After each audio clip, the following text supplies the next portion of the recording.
Well, hello, everyone. Welcome to the darker side of Magic the Dungeoning, where it is both day and night, but we don't have to deal with that mechanic. It's Lorwyn Eclipsed! We're talking our 5 favorite cards from Lorwyn Eclipsed, which has been a set people have been dying for, and the fact that it got pushed back from 2025 to 2026 definitely was a massive letdown for a lot of people, but boy, are we excited here for a lot of this stuff going on, and we've got some fun people here with me today. I've got our guest, the other half of the Hot Soup podcast. So now by this time this year, when this video releases, we'll have had both of them. It's Brujaja Gaming!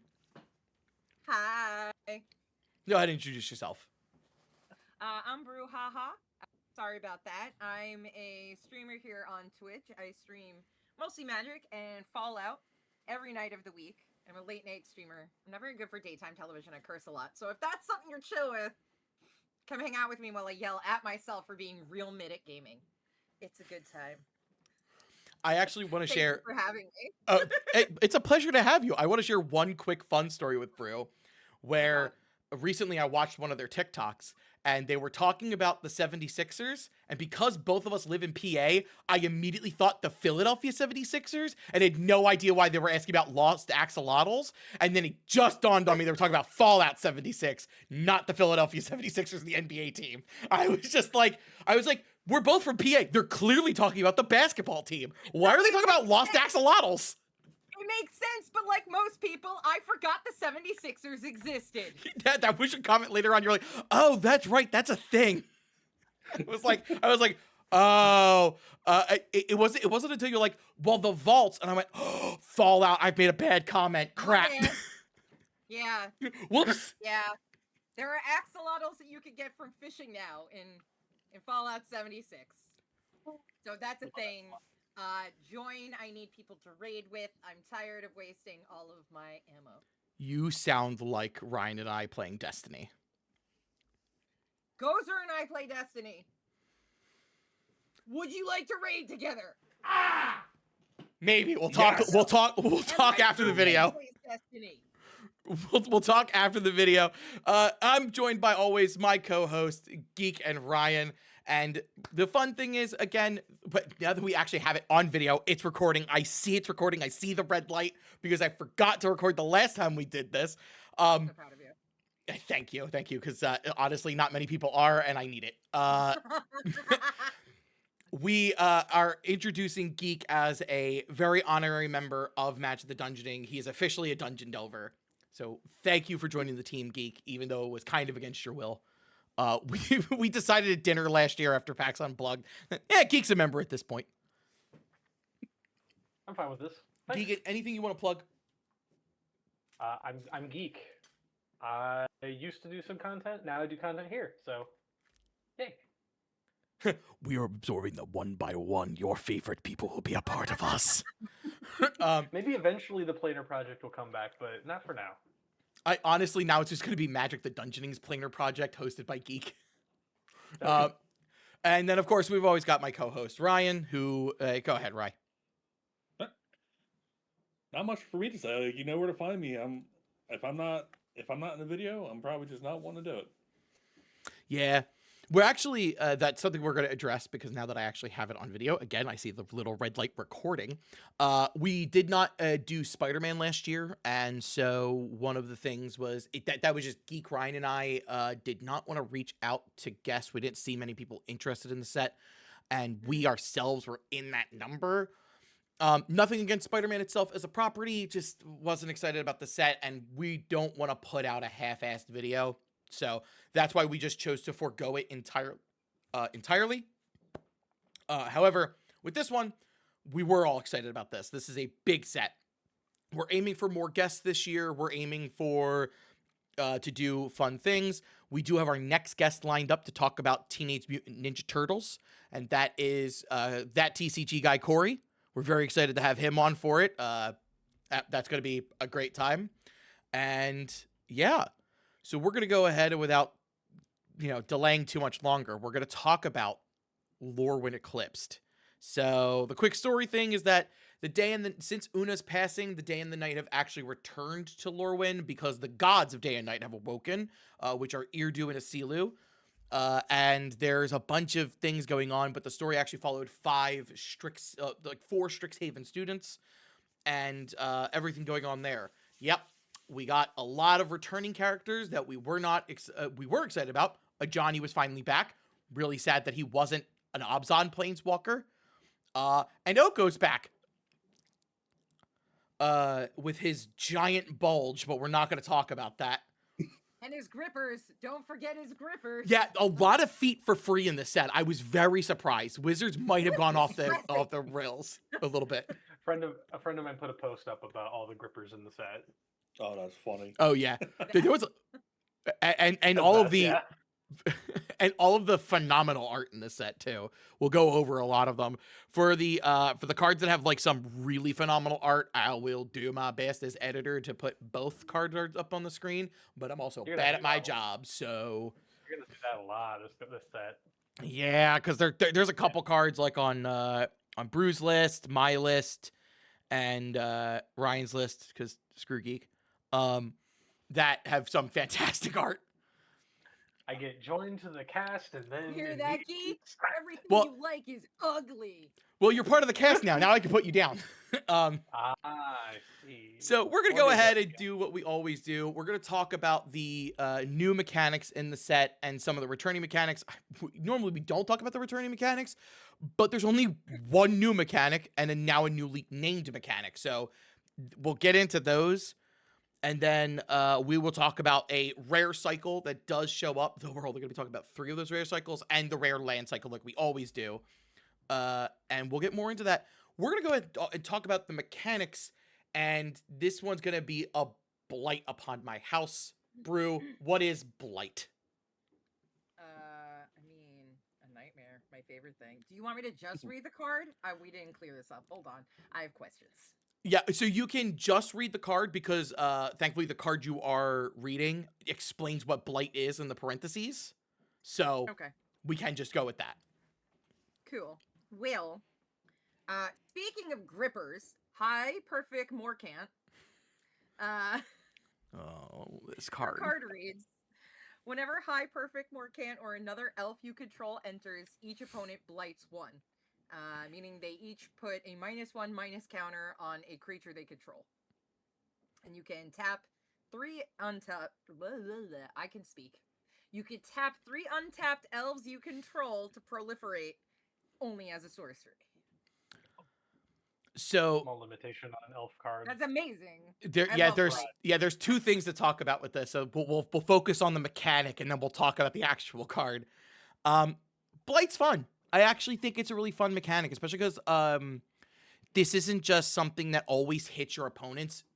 High Perfect Morcant does, but this is something that like sometimes you can blight your own stuff for extra value, and I actually really appreciate that. Yeah. Yep. I leaned on that a lot at into the early access streamer event. I wasn't able to do pre-release, so that was close enough for me. Light was like my favorite thing to do. It was so fun. Virtual fun. It Right. does. Like, honestly, it's a fresh look at like how to like use -1/-1 counters and everything. So like it's definitely something intriguing. Like I have not experienced any of it yet myself, but I'm curious to see how it works and see it in action. Yeah. I like that it gets around hexproof. Yeah. It does. Her ability specifically gets around hexproof too, because like even if the person gives themselves hexproof, it says each opponent, so you're never targeted by this thing. Yeah, it's never specifically targeting, so it's like it doesn't work. Some of it does, some of it doesn't. Like for example, Auntie Ul from the Commander set, she has Ward Blight too. So for you to target it, you have to put 2 -1/-1 counters on yourself. If your spell can't be countered, you don't have to pay the ward cost. Because remember, ward specifically says that it counters those things. Right, yep. So that would be one way around it. The other one would be, I assume that cards like Malira and I think it's Solemnity are gonna skyrocket in price for this I set think I believe they already have. I was very excited to see that the Scorpion God actually got reprinted in one of the Commander decks because he was an expensive card already, And I was just like, oh, and he jacked up like 300% before the deck list was revealed. And then he was in there and he like shot back down immediately. Awesome. Now we'll go ahead and talk about the High Perfect herself. Oh boy. It doesn't say non-token. I just realized after Brew read it this time that she counts herself. Yeah. Uh-huh. She starts the whole gravy train just by putting her hoofers down on the battlefield. Yeah. I don't. At least she's Golgari. No, Yeah. sorry. No, I have like a one-sided beef with elves. I Same. I mean, you're not Hate it. alone. I think you're in good Full company, hater. Brew. They're Most of us It's seem annoying to hate because they're elves. Golgari and that's my shit. I'm like, I just get away from me. so yeah, we'll talk about the fact that the 4 most powerful kindreds are easily humans, dragons, elves, and probably zombies. Would be the I think the that's top 4. And elves and dragons are the 2 that are always fighting for control over that spot. She is easily on the list of like most oppressive elf commanders. Because a lot of people were talking like, oh, she's just Toxrill, but for elves. And I'm like, no, she's worse than Toxrill. No, she's so much worse than Toxrill. Because Oh, 100%. the -1/-1 doesn't go away when she does. I'd much rather Toxrill. Thank you. Though I will say her proliferate ability actually like lends her to being an infect as well, which is really, really disgusting. Like, I have a Patra deck, and this set has just been making me like, I've been wanting to rebuild that anyway. I just took apart. Oh, I guess. I guess. But yeah, she's easily. If she's not, she's easily in contention for the strongest elf commander. Yeah, she's Can disgusting. definitely agree with that. She's gonna be annoying in a lot of formats, I think. Yeah, like heads up to people out there, please play your stuff. I will never yuck your yum. If you want to come to the table with a high Morcant deck, bring her. I will always play against it. Understand that I will answer her appropriately. She's catching every stray. Every stray. Every one of them. Every single one. Like gun against her head. Oops, I missed. Pull the trigger. Yeah, she's one of those like you Oh, can't keep her out. you The know whole what? deck is obviously gonna synergize and be an absolute nightmare because elves, but she can't. Yup. She can't be out. She can't be out. Yeah, and then there's obviously that card that goes infinite with her. Semi-infinite. Yeah, it will. She will end up with a number of elves equal to the highest number of creatures on the board, and then no one has Highest, boards. Toughness, I think. Yeah, the highest toughness. So like if Bossing stays out there, she's gonna end up with 30 elves. Mm-hmm. Yeah. Yeah. Well, the walls of And, Bossing like, say. Drew's like, nope, nope, and nope. Yeah. This is. No Yeah, elves, please. Time Yeah, this out. is bad. Also, I want to swap out Whatever, an elf zombies. hater. I want to swap out zombies for slivers. Those are probably the 4 strongest kindred. Elves, Yeah, slivers, because those are dragons. slivers. Targeted every time though, so Yeah. that dampens them down a little bit. Yeah. Zombies are definitely Anyway. up there, but anyway, yeah. So yeah, Blight's fun. High Perfect Morcant, probably not. But Blight's a fun mechanic, and I definitely could see it returning, and I'm absolutely 100% okay with it. Although I have to say, one of the good things about this is maybe when I talk about wanting to build another Golgari commander, people will stop immediately saying, "What about Marin?" Proof. I can't wait for the Marin elf deck that just has High Perfect Morcant as the lieutenant. I do. I have Marin in a Michonne deck, who's one of the least built commanders according to EDH Rec. 'Cause I've she's played not against your good. Michonne deck. Isn't it fun? Yes. Yeah, you also have a lot of fun playing that deck, so. Good time. Geek. We have a creek, we have a meadow, we've got a verge, we've got a marsh. I don't know what the 5th one is. Nor do I. Yeah, I named the 4. I named the 4 that I know. I don't know what the white one is. I think that's the one I missed. The worst one. Got it. Okay, cool. Wow. What? Wow. What? me? Wow. What's Vivid? It's basically any card that says, hey, something if you have more that, based on the number of colors you have on a permanent. So when it comes into play, if you've got this many colors or blah, blah, whatever. Yeah, the easy version of this that I'll put up on the screen is Bloom Tender. Bloom Tender is Vivid. Yeah. Yep. And for people questioning, oh, isn't that just Domain? No, it's not, because Domain cares about basic land type, cares about land types, where Vivid cares about the actual colors.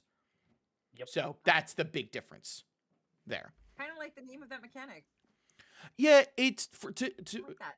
to my understanding, it's just a flavor keyword. I think they've referred to it sometimes, because it always appears in italics, because Vivid can mean so many things, but it's effectively, does it involve the number of color among permanents you control? Then it's Vivid, do this thing. It's kind of like landfall. We don't need to say land enters the battlefield. It's like a literal color descriptor. yeah. Which is weird, because I thought, like, we have so many different keywords that describe the number of colors to do things, and they're all different and all do different things. Like Sunburst. Sunburst cares about the number of colors you use. Converge is like, oh, hey, or each color that you use. Verge is like, Converge is like, hey, how many colors did you use? Where this is like, oh, you have that many colors? Then here you go. And it's like, okay. The quick one we'll talk about is, and then we have a bunch of returning mechanics. And those are Changeling and Behold. Ryan's our residential, Ryan's our residential Kindred player. So what's Changeling, real quick? Changeling, pretty much simply put, is if a card has Changeling on it, or even spells now, there are spells that have Changeling, aka Crypt Swap. They are every creature type. So if you ever need a slot in for a creature, you're running out of ideas, or you play a very unsupported creature type, a Togs, guilty here. Changeling really comes in clutch for you to help you with a lot of the unsupported creature types. But yeah, it's just basically that. Any Kindred spell or anything that says, like, oh, all elves you control get +1/+1, or like Changeling falls into that falls into that requirement. Another notable Changeling you can that we all know, I know Bill hates seeing it from me because I played in my Ur Dragon deck, Morophon. Morophon is like the notorious Changeling because he reduces all spells by Wooburg.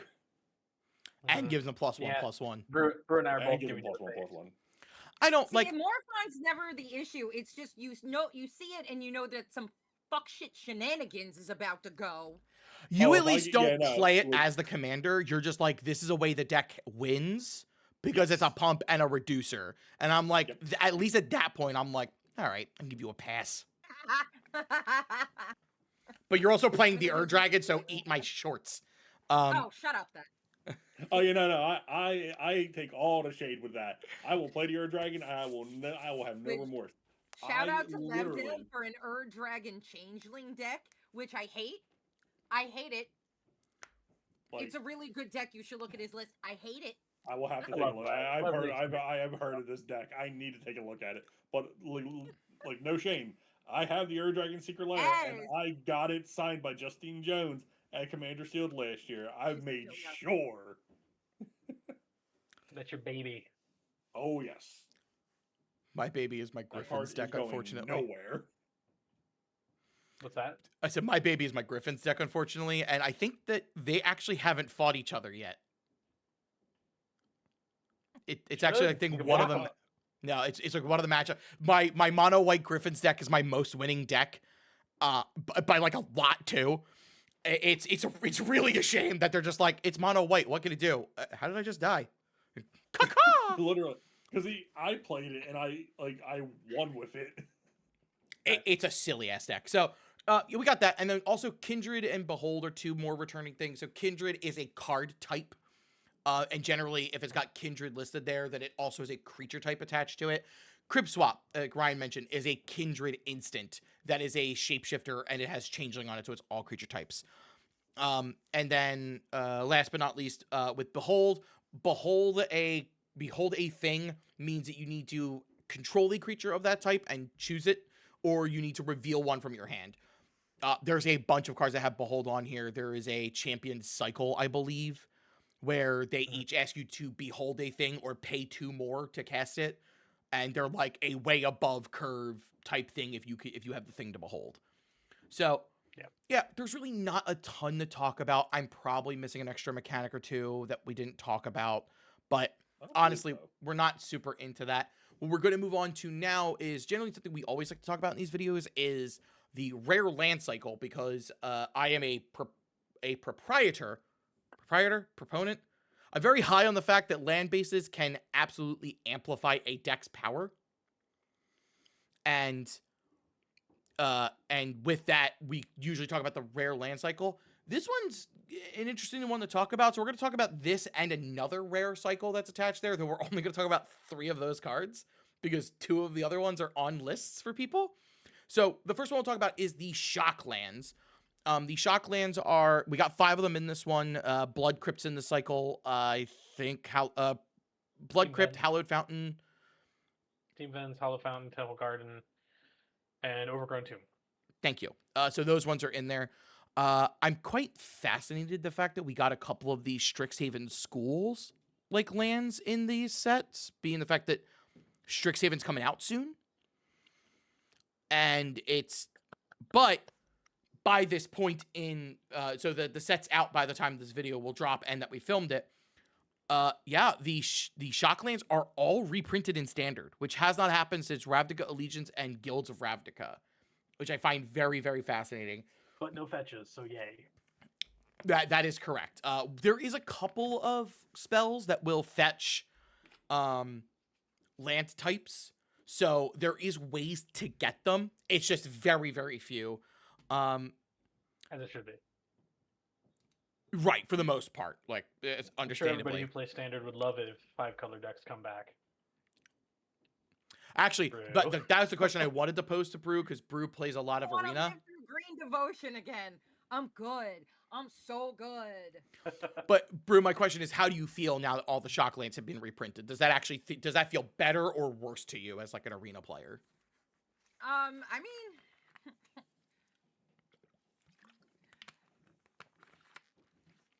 I guess it depends on my mood. No, I look. Did I lose? I hate it. I'm gonna use them a lot. I do think they make life easier. I play a lot of brawls, so you're still limited to only one. You can't like have like I would in fucking Standard. I'm gonna have them all. Like whatever deck they're in, we're going all 4. So I can at least chill out a little bit.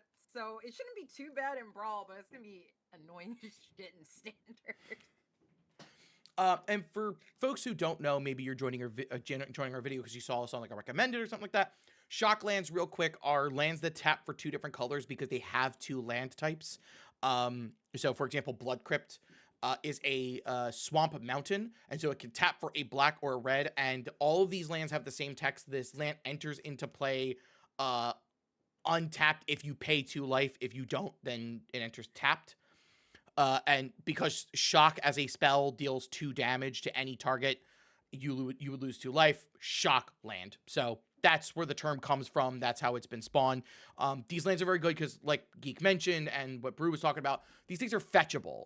If you have something like, say, a Farseek that lets you go find a plains, island, swamp, mountain.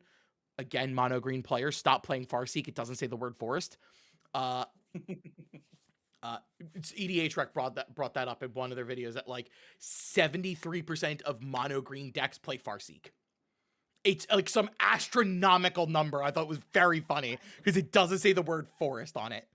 It's wild. If somebody played it, I'd let them. I wouldn't care. I'm very relaxed when it comes to playing. I would just be like, hey, for future reference, it doesn't actually do that. Play Glimpse the Core.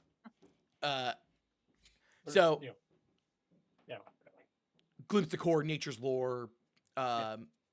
You're a whore. Hey. But yeah, so these things are fetchable. I don't know. I got caught up in it. White's pretty good at fetching these too. Actually, something in white that can fetch these things is Claim Jumper. Claim Jumper does actually just grab planes and not the basic. I don't think it says the word basic. I'm pretty sure it doesn't. Oh, it does not. So Claim Jumper actually can fetch the shock lands that are plain. So like Godless Shrine, Hallowed Fountain, Sacred Foundry. I didn't realize that, and I got to rebuild some decks. And Temple Garden. I picked up Claim Jumper for one of my cards on this list. Yeah, a lot of the white ones, a lot of the white things that fetch land types are pretty straightforward. There's Core Cartographer, there's Knight of the White Orchid, which I believe also does just fetch a plains. Claim Jumper. There is Space Marine Scout, but he does only grab a basic. And then, yeah. So there's things like that. I think that the shock lands being reprinted is great. I love lower price on lands because lands, like I said, are the easiest way to take a deck up in power without super breaking the bank. But cheaper lands means people can have better mana bases and get less screwed. And so I can actually see your deck do the thing it wants to do without you being like I just don't have all my colors. And I hate when I beat somebody because they didn't have their colors, not because they... Or build with fewer colors. That's also true. Build with fewer colors. With that being said, the rare cycle we are going to talk about is actually the student cycle. And that means that we're talking about 3 of the 5 Strixhaven students. I'm saying 5 because we're gonna count Lewin, the black-green one, as a student because by the end of the story, spoiler warning, he does become a Strixhaven student in Witherbloom. And the best school. The other reason I am counting him in there. I didn't know that. Yeah. So Sonar, Abigail, Lewin, Tam, and Curall are 4 of them are Strixhaven students, and then Lewin becomes a student by the end of the story. So it's a lot of fun, and there's a lot of things to talk about. The 2 that are on list, I'll just get these out of the way now, are Lewin and Abigail. So we'll talk about those later. Would anybody like to talk about one of the other 3 students? You want to do Curall? Go ahead. Go for it. Sure. Curall, attendant first year, is 1 and double hybrid Boros or Lorehold, which is red-white, for a 3/3 Vampire Cleric. And the ability is really simple. Tap 2 untapped creatures you control, copy target triggered ability you control. You may choose new targets for the copy, do it once a turn. Yay! So fetch lands. Double. I'm gonna point something out about these students at the activate. Never mind. Yes, yeah, but Claim Jumper, you could double and quadruple trigger that. You can only do it once a turn. I know, but you know what I mean. Well, I mean, you could get 4 lands off of it if you're that far behind. Correct. Yeah. Anyway. So I will talk about my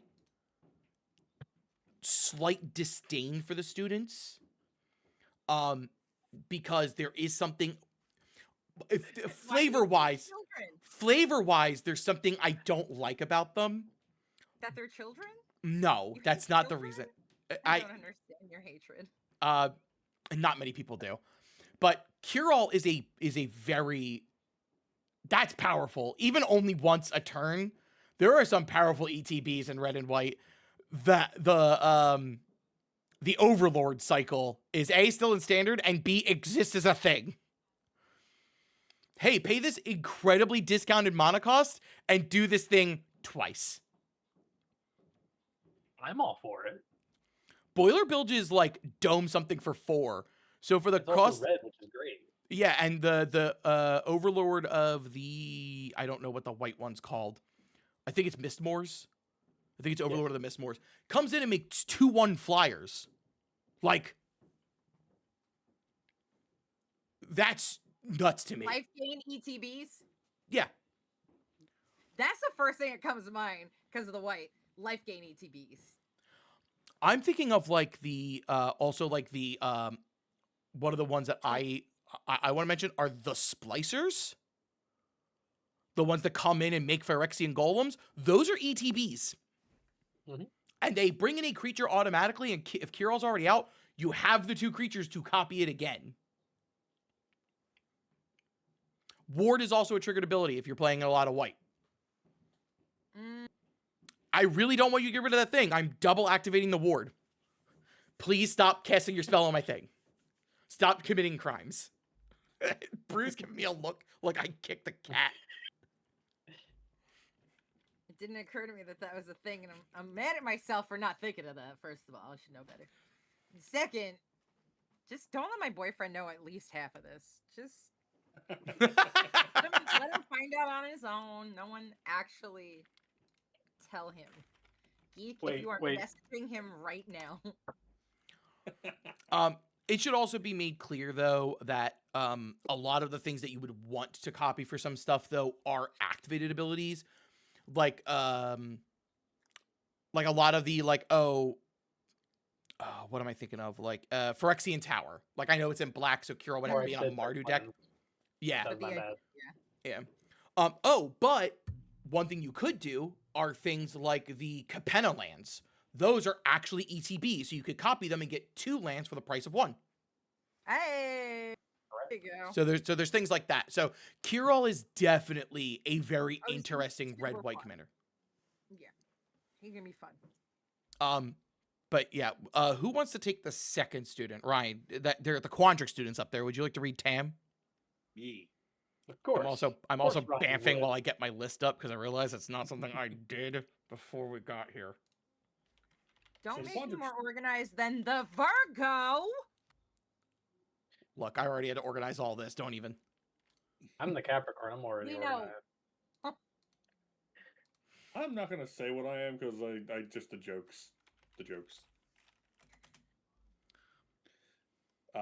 but do you yeah. mean the jokes? All right, fine. You push Oh, what, cancer? Cancer. I'm the crab. Crab who cries. Yep. Can I just? Stop sharing my brain cell, please. What in the neurodivergency? I mean, it's no better than me and Bill flipping saying the same thing at the same time. Happens. I purposely had we to don't make do it on sure we weren't. We had a board game not too long ago, and I had to make sure I wasn't sitting the same way as him because I've done that too. Yeah, That's funny. it's hilarious. We don't do it on purpose at all. Never. Alright. But back on track. The Quandric student, which this card threw me for a loop for a minute. But it's Tam, Mindful First Year, 1 and Hybrid Simic, so 1 in a green, 1 in a blue, whichever combo you want to go with. Legendary creature Gorgon Wizard. Each other creature you control has hexproof from each of its colors, and you can tap Tam, and target creature you control becomes all colors until end of turn. Power toughness 2/2, which not nothing, but when I saw this card at first, I was like, this is not Quandrix at all. What in the world am I seeing here? And I just read, I'm like, you know what? May not be Quandrix related, but that ability is strong. Yeah. For first years, these kids are cracked. Yeah. I think is the word Seriously. kids use nowadays. Actually, Wouldn't know. I'm too old for that. yeah, my back hurts just thinking about it. So yeah, that's I love her. yeah. Tam is Interesting. Tam goes through the ringer in the story too. She almost dies. Spoiler warning. Also, one of the few Simic commanders that doesn't just say value vomit. Yeah. Yeah, I she's mean, just she's like, no, stop, once- everybody, stop Part of the fighting. reason I like her. Yeah, for once, it's a very tamed Simic commander. She protects your value vomit. Yes. Yeah. She would, in my personal opinion, when we go to, because we're gonna be doing something a little bit bigger for the Commander Sealed commanders we'll talk about later this year. This will probably be within the randomized packs. She's pretty high up there as a pretty strong commander. Yeah, Agreed. she seems like she's Super really low to the good. ground, multiple colors, and I can't even say target ability is gonna be high because you're protected. Yeah. Yep. So like all Well, around, she's a Your very other solid creatures- commander. Your other creatures are. That is true. Yeah, she doesn't protect herself, She does not protect herself. but that's also fine because if you have to waste 2 removal spells to remove a single thing off my board, Mm-hmm. that's a win in my book. Yeah. It's, So so okay, real quick. I just realized it actually. It says her ability is each other creature you control has that, but tap ability target creature you control, you can target her. yeah, it won't do anything for you unless you have a card like we'll actually talk about on Geek's list. that has Vivid, where she could get around it being only a green-blue deck, but you getting all 5 colors immediately. Also, it does say target creature, so you can screw over your opponents. Yes. Because Intimidate is a word where your creature can't block unless a creature shares a color with it, and you can just go, no, I can block. Yeah. I think Intimidate's the one I'm thinking of. Yeah. Okay. Yes, I believe Intimidate was, and Intimidate's then, color they share or artifact. Yep. And So, then Fear, I'm going to say, Fear is just black. Fear's just black. So I'll go ahead and read the final student then and knock this out. And this is Sonar, innovative first year. He is 2 and double hybrid blue-red, so double hybrid Prismari for a 2/4 Goblin Sorcerer, and he has Vivid. At the beginning of your first main phase, reveal cards from the top of your library until you reveal X non-land cards, where X is the number of colors among permanents you control. For each of those colors, you may exile a card of that color from among the revealed cards. Then shuffle. You may cast the exiled cards this turn. So, couple things with that. First off, you will, let's say you play him as your commander, he's the only thing on your battlefield, that means you'll exile till you'll hit 2 non-land cards. 2 things to be careful of with this. 1, an artifact that has no colors is still going to count for his ability, but you won't get it. It will just become exiled. So if you hit a Soul Ring off of his ability, you just lose that Soul Ring permanently. You don't lose it. You may exile it. Say you may? Any of the other color, it's a may, so you will shuffle Oh, it does say may. Okay. So you won't be able to cast it off this ability. I'll rephrase that. You won't be able to cast it off this ability. So that's something you need to be careful of. Though, colored artifacts like Cursed Mirror, which he loves, by the way, great thing. Beautiful. Take it. Yeah. It's a very solid mana rock. Lava Bring Floodgates, Volshock Factory, all artifacts that have colors in their cost. So those are things you could look at for his kind of ability. And kind of fun. It's a little chaotic, which brings me to a point of why I'm not a big fan of these 3 students. They're not Strixhaven. They are Izzet, they are Simic, and they are Boros. They're not Lorehold, Quandrix, and Prismari. When I thought about it, after some time to think about it, I became okay with it. I'm like, these kids are first years. They're using the colors of Magic to survive, so they're using them in the way that they are best. The 2 we haven't talked about, one of them does fall into that category for me of like, they're just the color combination that is that one. And the other one that we are going to talk about, the one that's on my list, actually feels like a Strixhaven student. And that's why I enjoy her the most. Spoiler warning. The only other female on this list. But yeah, when I thought about them, I was like, these don't feel like Strixhaven students. These feel like I'm a Simic researcher, and I'm an Izzet builder, and I'm an Izzet chaos arsonist, and I'm a tell me he's not an arsonist. He's a goblin, of course he is. He does the most fighting. He's like ready to throw down at a moment's notice in the story. As any goblin should be. He also is surprised that when they go into a Kithkin village that he's like, wow, these people are my size. Dope. But yeah, so it's one of those things where like, if you're expecting a Strixhaven feel from these students, you're not going to get that. These students are doing what they can to survive. They are going to feel like Izzet cards. Like, because this feels very similar to, like, Nahira from Baldur's Gate, where this is, it's chaos, which is very Izzet and not Prismari, which is showy. But so that's all I have to say about those. Hey, video, you're going to get a shot of my fiance. No, you're not. I lied. She's stopping to get cookies and then leaving me. Is she bringing them to me? No, they're oatmeal raisins. She's eating them for herself. Ew, oatmeal raisin. The fuck, Shannon? Thank you, Brew. Thank you. Because Hey, I like oatmeal raisin. Yeah, and you're wrong. What was that supposed to mean? With that being said, so those are the Strixhaven students. Ryan's like, I have nothing to do with it. I pull Switzerland on a lot of things. So How it those are works the in all Strixhaven RPOs. students. We talked about the Shocklands. We talked about that. We're finally in for it. We're going to go ahead and talk about our list, starting with our honorable mentions. And to always keep this in a order that makes sense, we're going to go Brew, Geek, Ryan, myself. I'm Les, where I should be. And that means that anytime I'm finished with my card, when we move on to the next layer, it will start back with Brew.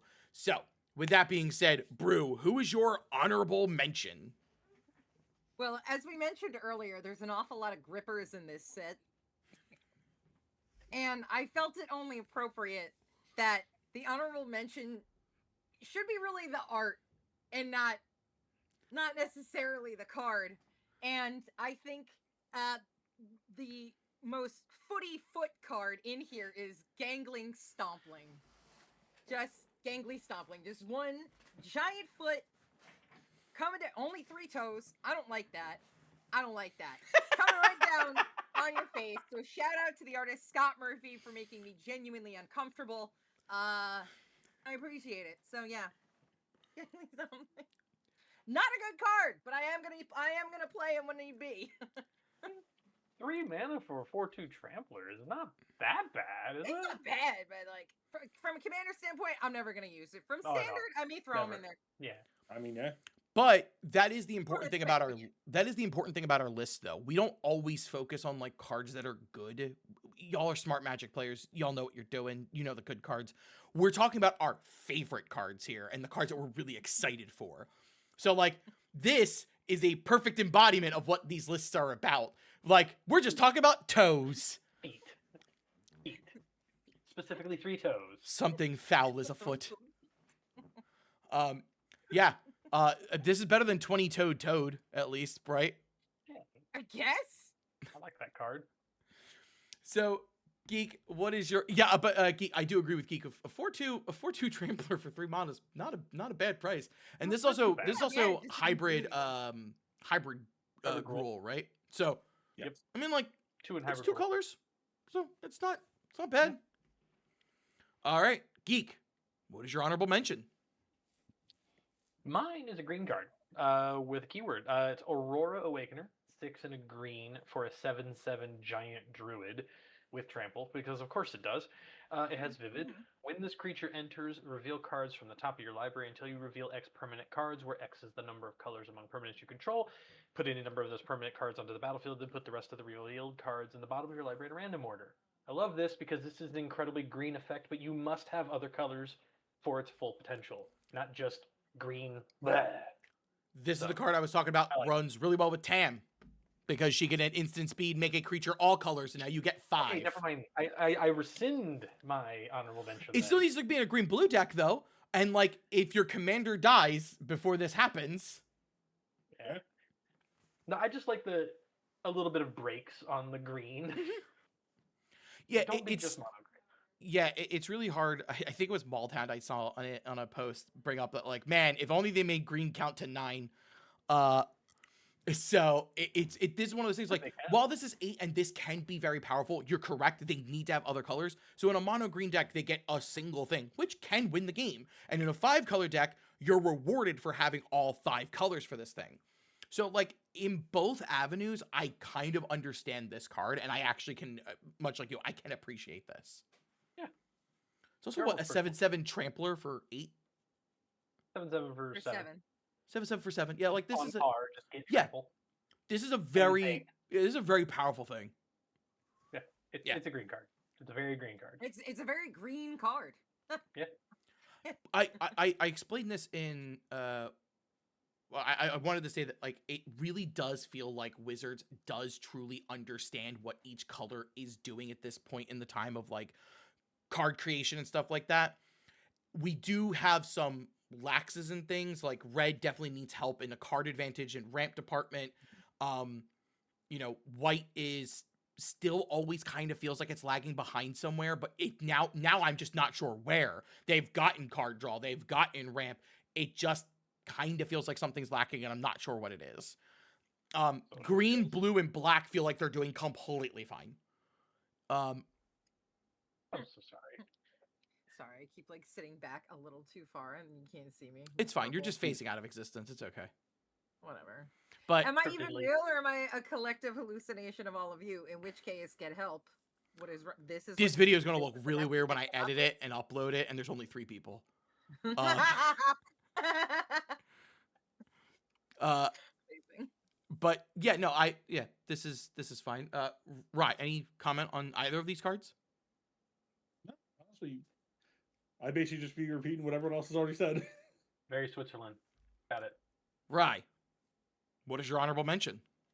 Well, we just talked about a green card, so I'm gonna follow it up with another green card. My honorable mention is Sapling Nursery. 6 green for an enchantment. It has affinity for forest, which is very interesting. Also has landfall. Whenever a land you control enters, you create a 3/4 green treefolk creature token with reach, and it also has pay 1 and a green. Exile this enchantment. Treefolk and forest you control gain indestructible until end of turn. That tree folk support.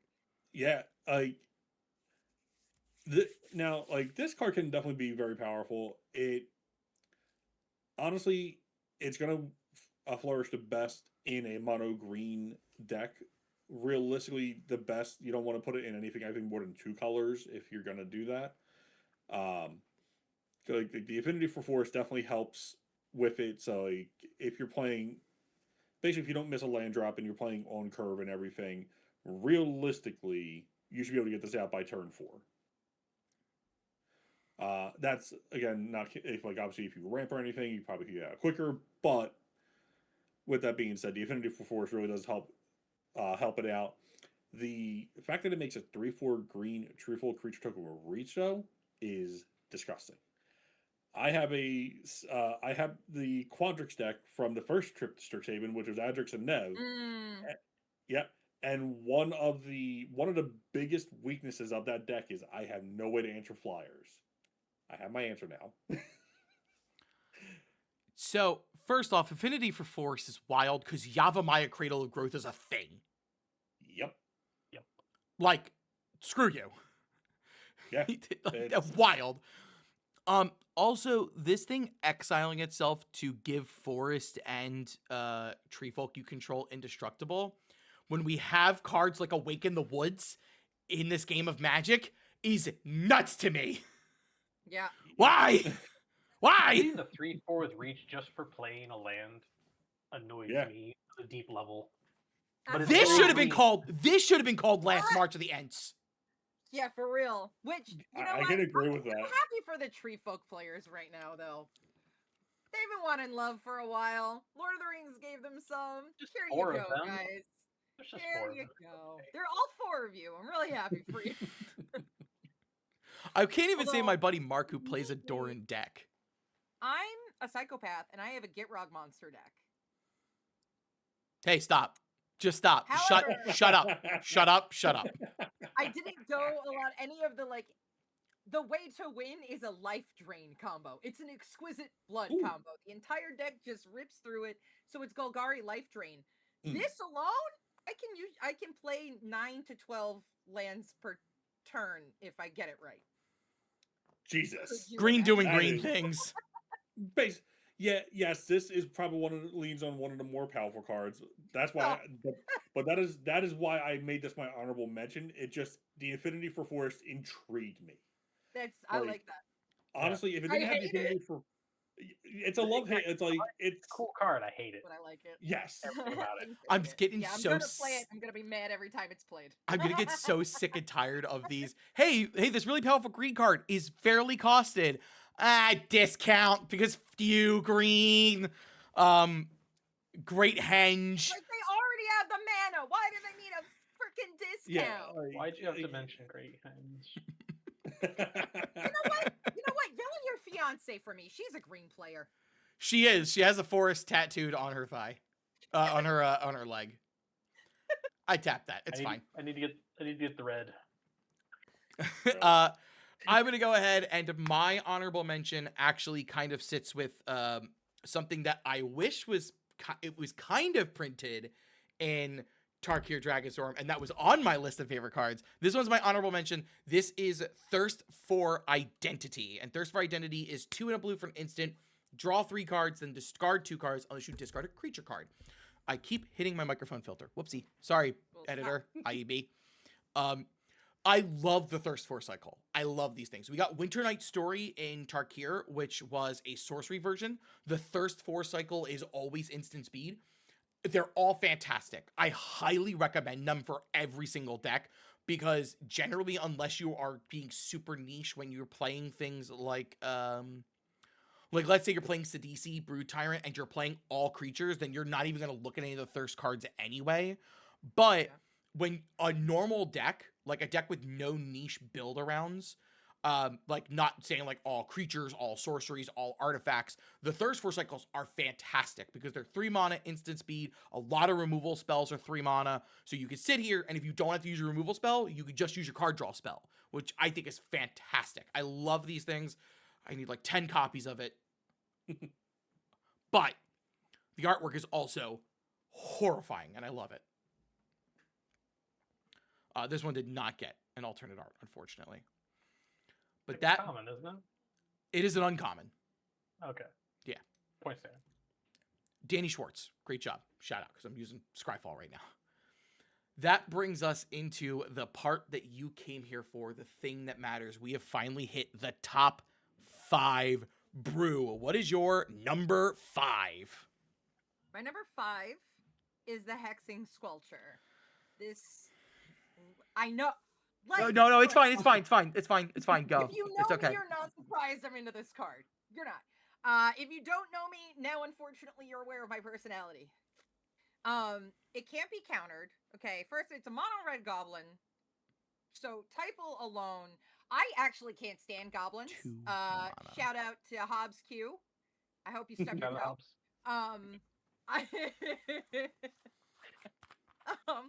Better but days, but not with this a thing around. goblin that can't be countered. Are you kidding me? Rude. Just kind of annoying. God, That's a speed bump we didn't need. Why would you do that? Why'd you do that? Ward paid to life. Inconvenient. Terrible? No, not a bad ward. I prefer that over paying a mana cost for a ward. But I'm also a mono black player, so I go down the last health point to make a point. Sometimes I only need 1 health to win. Exactly. That's who I am. So paying life, whatever, not a big deal. But the fact that ward is there is just another one of those annoying speed bumps. Don't love that. Spells you control can't be countered. So this creature can't be countered, and then everything I cast after that can't be countered. And it's a goblin. But wait, there's more. Other creatures you control have ward pay 2 life. We could have stopped. I love every line of text on this card. We could have stopped, but no, we kept going. So whichever one of you sickos at WotC was responsible for this, I love you.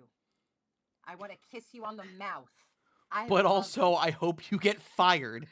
But also, are you okay? We're red players. Who We're never hurt okay. you? No, red players are not okay.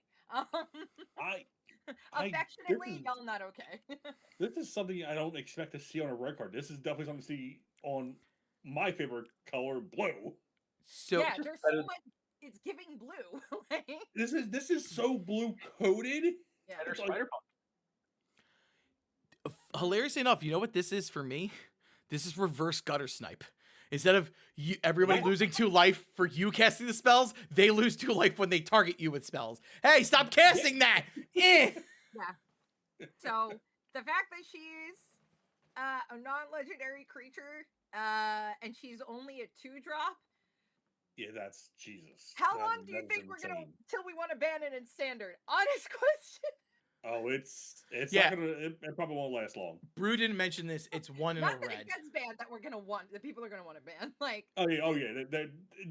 There will be calls for. I don't play standard myself, but I can see like when people are gonna go like, yeah, no, ban this.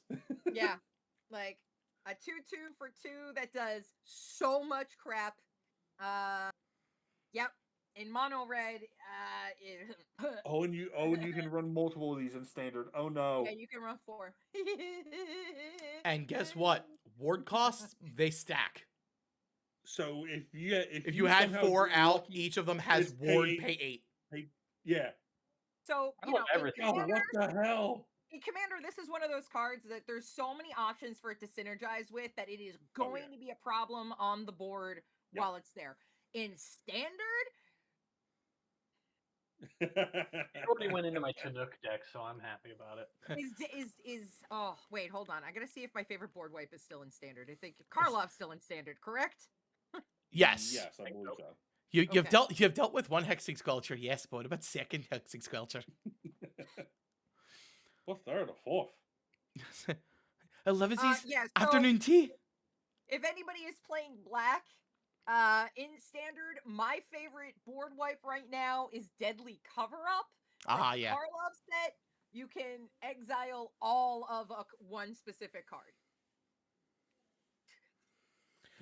Library, hand, and graveyard. Goblin. I don't want No. to say the hand hate cards in mono black are valid, but they might be. Yeah, Yeah. I'm very bad at keeping up with metas when it comes to Standard, but I'm real good at weaponizing mono black to hate on the standard on the meta in Standard. So we'll see what I do now. But yeah, Hexing Sculptor for me is my number 5 because what the fuck. Going from number 5 in mono red to number 5 in mono red, Geek, what is our favorite or our number 5 card? Because we have the same number 5 card. It's Soul Immolation. 3 red for a sorcery. Yep, there it is. With amazing artwork.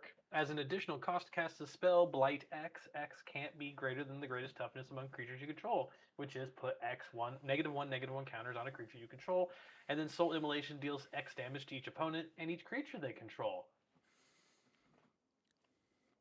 I love damage-based board wipe. I'm about to say, you get to talk about this card first. Yeah. And then I I also do. get to put it in a visit deck with Repercussion on the board, which means I draw all the cards. And then someone gets to post on Blue Sky again of a picture of me with my deck in hand, grinning like an idiot. They allow that on Blue Sky? And not caring if I win or lose. So, yeah, I got very excited. I when we first recorded this, I pointed out that all additional costs need to be paid before anyone else can get priority, which means they cannot remove your toughness highest creature before you call for your blight cost. So if you have a Blightsteel Colossus out and you cast this spell, they can't go, whoa, wait, before you name your blight, I'm killing the Blightsteel. No, you get to call your blight first and then do it. Now, the big thing about this would be is that, like, let's say 5 is enough to kill everything, and you go, hey, I'm going to call X equal to 5, and they kill the creature that you're most likely going to put those counters on. Let's say you have 2, you've got a 5/5 and Blightsteel, and they kill the 5/5, then you have to put the counters on Blightsteel. You cannot choose not to put the counters on things. Unlike Chandra's Ignition that targets the creature that would do the damage to each of your opponents and each other creature, the spell is doing it, but you have to blight if you've got a creature available. If you only have one creature and you don't call high enough for it to be killed and they do it, you already called the X for blight. They can't stop that. Yeah. So, This is gross. yeah, it's hilarious. I love this thing. Yeah, like I said, for this card, basically for me is X is 4 on new. He becomes a 1/1. I don't care. And then with Repercussion on the board, I get a lot of damage. Yeah, this is fun. I want this in Automaro because his power is equal to the greatest cards in the hand amongst my opponents, which means if you've got 12 cards in hand, he's a 12/12. So I could just call 6, and he's still alive and can just get stronger. Oh, good. I will say that this card is absolutely disgusting, absolutely atrocious in red decks that have +1/+1 counters. Yeah. Because you can offset a lot of the blight. We're gonna see this in Gruul. Oh, absolutely. Gruul, 100%. Naya, this thing is... Don't tell my boyfriend. Actually, one of the cards I do want to call about this is one of the things I do want to set up with this card, Earthbending. Oh, because the No, land stop will it. die and you'll actually not have lost anything. Stop it. So yeah, earthbending soul immolation turns out disgusting. and I really wanted to build the freaking Gruul. What's his name? Boomy. Yeah. Oh. Yeah. Yeah. I'm gonna pimp slap you with a rock. So yeah, this spell is gross, and I love And it. the artwork, awesome. Yeah, the only thing I want to call out about the alternate artwork, which that will go up on screen now at the very least, is that looks like Snapdax from Ikoria. It really does. There's notable differences about it. So like the horns on this creature look different than Snapdax's, but it's very close looking to me. Yeah. Would be very funny Yeah, if they're the same artist. Yeah, I like the soul immolation on the alternate art is just the creature vomiting. Oh god, I don't feel so good, guys. Vomiting out his soul. Ryan, what is your number 5? My number 5, actually, because I had a different number 5 originally, but I did, after reading through more of the cards, I decided to change it. Mine is not a red card, it's a green card. Seeing a pattern here already. But it's you're a blue player. Simic is, or Quandrix. I cannot wait to go back to Strixhaven because I get back to Quandrix and I'm like, yes, give me more. Give me more of the number cards. Give me more of the math. I love it. I get to add more stuff to Guillaume and makes me happy. Yep. I get to go to Poet Club. So for me, it's Oh Mutable my Explorer. god! I'm a silver quill. Are you kidding me? I'm charismatic as hell, I Go to think. Poet Club, you fucking dweeb! I love you. Sorry, Ryan, continue on with what you were No, saying. you're good. You're good. But yeah, so my number 5 is Mutable Explorer. 2 in a green for a creature shapeshifter. Has Changeling, as we talked about earlier. When this creature enters, create a tapped Mutavault token. Mutavault token, it's just like the actual Mutavault land. It has the ability to tap, add a colorless, or pay 1. This token becomes a 2/2 creature of all creature types until end of turn. It's still a land. Now, before we start talking about it, does it say create a tapped Mutavault token? Tapped Mutavault token. Thank God. Because Mutavault itself does not enter tapped. No, it does not. Well, if you have what's that spelunking out, it does. Or Amulet of Vigor. Or Amulet of Vigor. Oh yeah, Spelunking's still in standard. It's green, so green will find a way for it to come out. This is Oh, a really absolutely. good card. Also, green. What do you need this for? They don't. That's the thing. They No. don't. What do you need this No, for? you know who needs this? I do for my party deck. That'd be fun. He is a cleric, warrior, wizard. He is the perfect player. He wants to be all the roles. Honestly, and like I said, I didn't even pick it for his strength. I picked it when I looked at it more. I'm like, this is just a cute little dude. I love this. He's The just a artwork is fun little pretty dork. sweet. Yeah, he's just a little dork. No, he's What's great. that? I like this card a lot. What's it, Geek? I say the both arts are adorable. They're great. Oh yeah. Oh, Yeah, you know what? like- That's gonna be a common refrain. Is the both arts are great and Oh yeah, I We like forgot the about art. that. I love that art. One of the big things I like about this little guy is the fact that Mutavaults are so much better than things just like Wood Elves or Farhaven Elf that do go and fetch you a land. And so you're thinking to yourself, well, why is it any different? Because if your opponent then board wipes you, you still have a creature available to you to block if things go downhill. So like, and all creature types. So if it matters that you have a certain creature type on the battlefield, this will work. I didn't realize Mutable Explorer has a big long beard. He's infinitely Yes. cute now. Got a giant Oh, yeah, blue beard. when I was He's going really through cute. when I was going through the cards again, because I looked at my list and I'm like, there are cards, all the other cards on here, I do agree with. I just changed their positioning. But my number 5 was like, you know what? I'm like, no, because my original number 5 was the Kindred Elemental with spell with flashback. I still like that card. I do. I think That one. Rekindle the past or something like that. Rekindle the flame. Kindle the inner flame Kindle the was inner my flame. original choice. Yeah. And I don't think it's bad. Still, I like that card, but I just saw Mutable Explorer, and I'm like, nah, I like the cute little dude. He goes So on. great. No, he's a good card. Definitely, for sure. Go to So, the bunch. We'll see what- Normally, this is when I would go for my number 5, but my number 5 was Geek's number 5 as well. So we're now into our number 4s. I keep hitting my microphone. Ow. with Brew. Brew, what is your number 4? A Johnny Outland Chaperone is my number 4. I like Planeswalkers.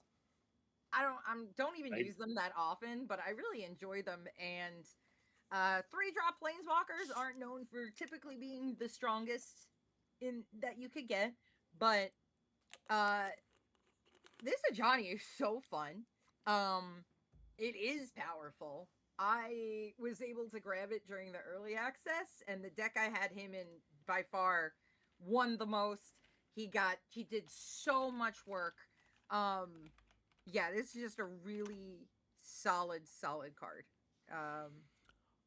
It's definitely gonna end up in something for me for Commander, because proliferation is so common in this set that it was so easy to get him to a point where I could use his ultimate. Like, I didn't have to wait 5 turns after he came out to be able to use him. Yeah, Brew, why don't you read his abilities?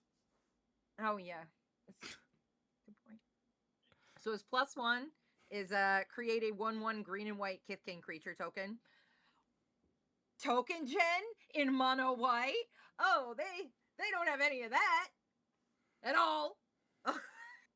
-2 is he deals 4 damage to target tapped creature. That was really useful. And then for 8, you look at the top X cards of your library, where X is your life total. You may put any number of non-land permanent cards with mana value 3 or less from among them onto the battlefield, and then shuffle. Not tap, not onto the battlefield, tap, onto the battlefield. No. And it's not just creatures, it's permanents.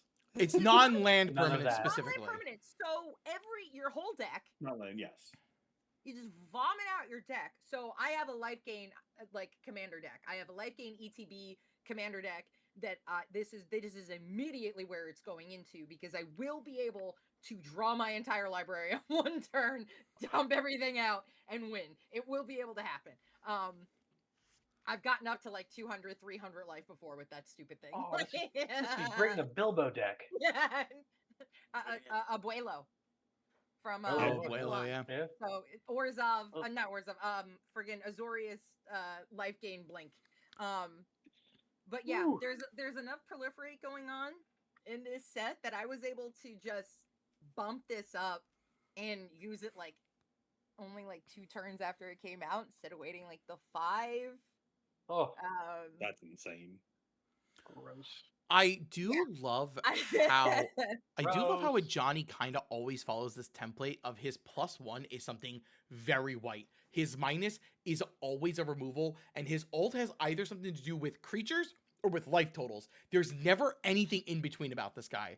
He's like in a Johnny formula, and I love that for him. Story-wise, he gets Liliana Vess asks him to go find the kids, and he goes on that track.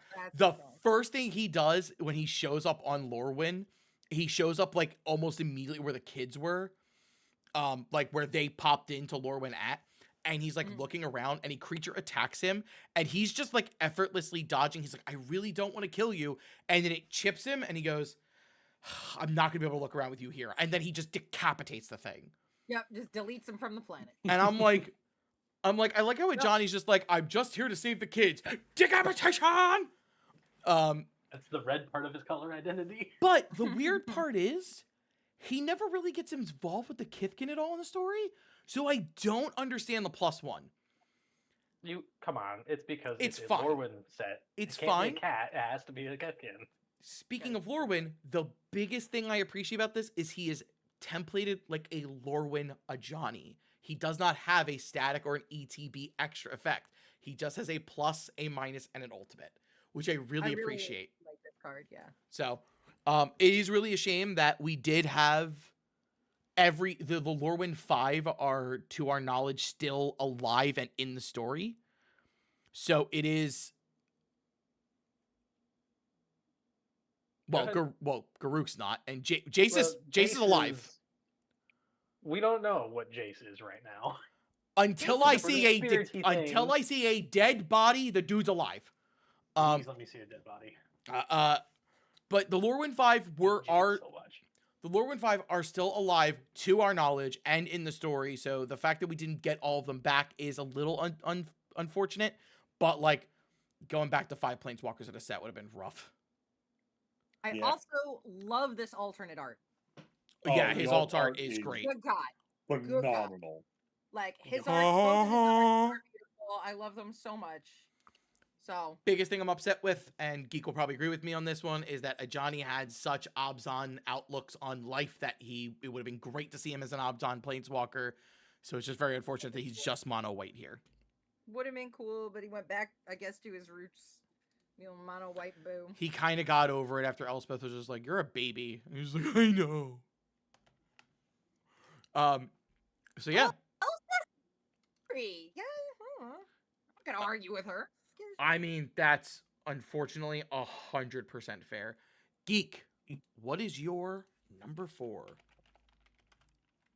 I'm gonna tell you something surprising. It's a red card. What? No way. It's a Goliath Daydreamer. 2 red Oh, for a 4/4 giant wizard. Whenever you cast an instant or sorcery spell from your hand, exile that card with a dream counter on it instead of putting it into your graveyard as it resolves. And whenever this creature attacks, you may cast a spell from among the cards you control you own in exile with dream counters on them without paying its cost. Double value while attacking. Awesome art. Gets to go in my Azula deck. Because why not? Have double, triple value. So,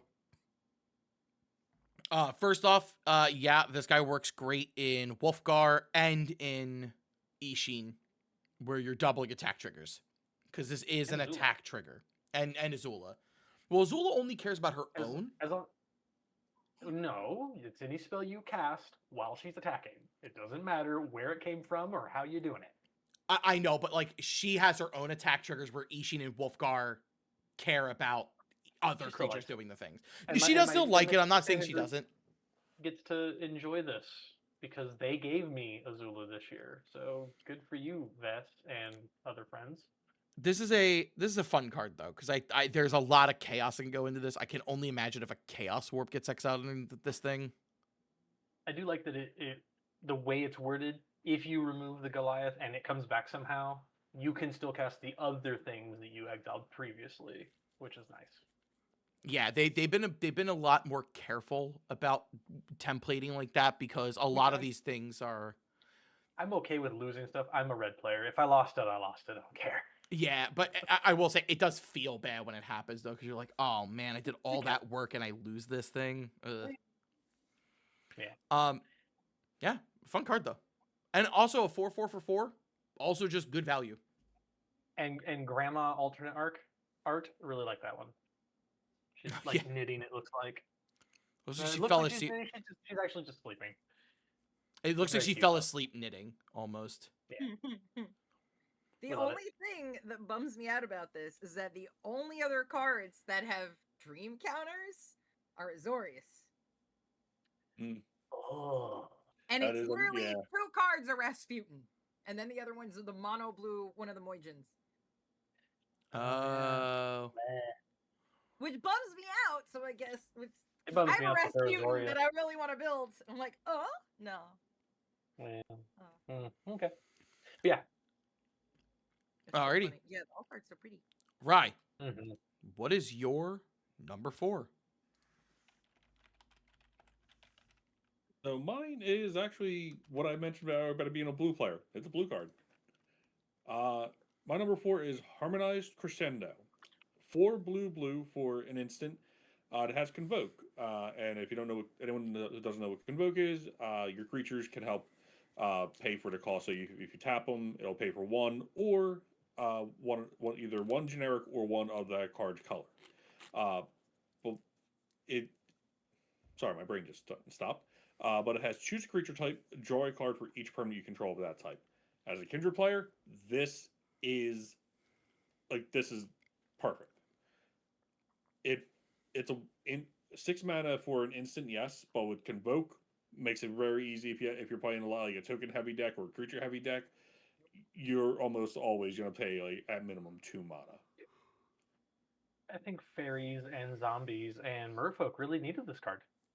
I have fairies. I have merfolk. Spirits. I have is it dragons, and I am rebuilding zombies. So I have the Quandrix token deck from the original Strixhaven. Yes. I did show this to my boyfriend, and I was like, Hackball, which is my Simic merfolk commander. I'm like, Hackball would love this, and he got like. My boyfriend does not get mad. You know what makes him mad? My Hackball deck. So Fair enough. It's my a rage relationship inducing deck. might end over a merfolk. I have a party deck that actually is not against playing this card. Because I have a bunch of the individuals that are like, oh, hey, we're also clerics, warriors, wizards, and rogues. Oh yeah. you So, do. like, I can just choose the creature type I have the most of. And because it's a 5-color deck, this thing does just sit in there. Yeah. I don't know if Harmonized Crescendo sounds like a D&D card, though, because that's the one niche about that deck. Whoa, the alt printing. Oh, sorry. Oh, yeah, the alt printing and the confetti foil printing, or the fractured foil, whatever the hell it's called. All very, very pretty. Mm-hmm. Did it also get... Oh, it got a buy a box I promo would do version, too. very questionable The last things to have Buy a this Box in a promo. merfolk deck. That ass. What'd you say, Geek? There's also the last buy a box promo. Oh, that's right. We're doing not going to those have after any more after this. Oh, buy box rooms are done. I did not know that. Alrighty.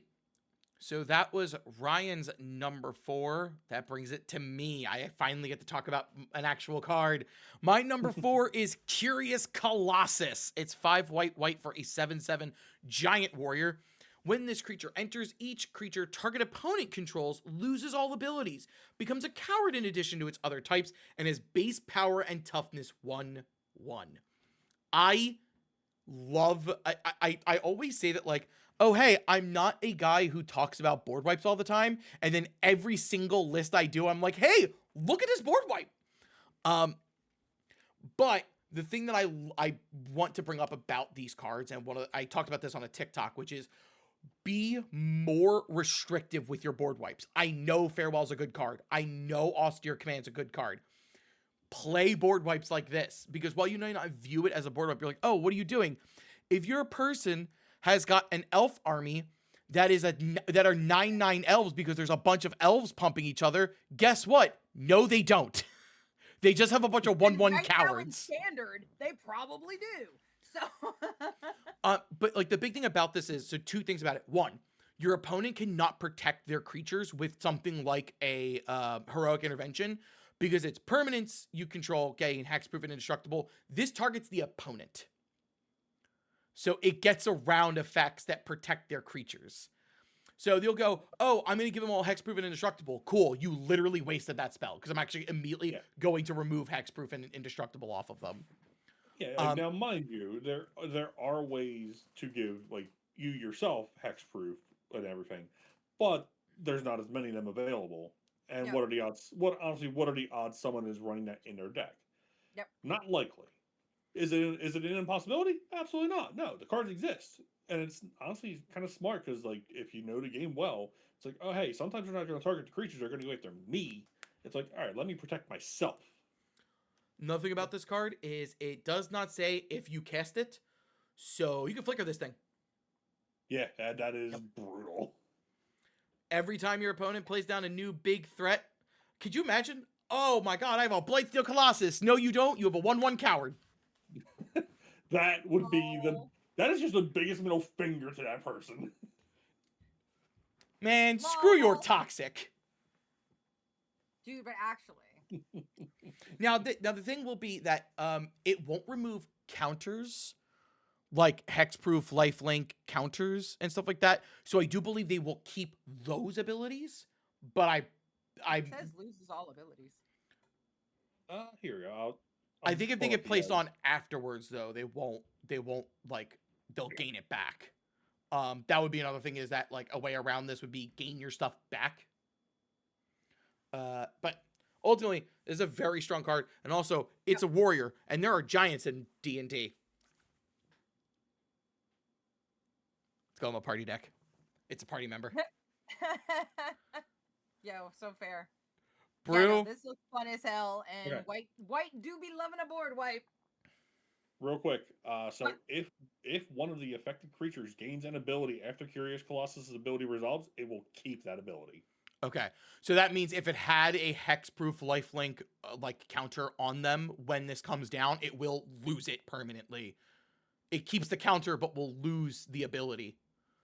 But then if it gets a new counter, it will gain it. Yes. Yeah, so that's just hilarious. Cool. We are coming into our stronger cards now, because most likely people are picking these things because they're stronger for their lists. You'd think that. You'd think Yeah, it. that actually, so true. You'd think it, but I I did can not. tell you right now, my number one is not the strongest. This brings us to Brew, your number 3. So, Geek, you'll love this. It's the red card. It's the Spine Rock Tyrant. Yep, I mono do red love this one. dragon. It's 3/2 red. It's 3 red. My God, I can't talk. It's got flying. It's a 6/6. It's got wither. I love wither. And whenever you cast an instant or sorcery spell with a single target, you may copy it. If you do, those spells gain wither, and you may choose new targets for the copy. As a dragon player and as a Yep. Kindred player, I approve.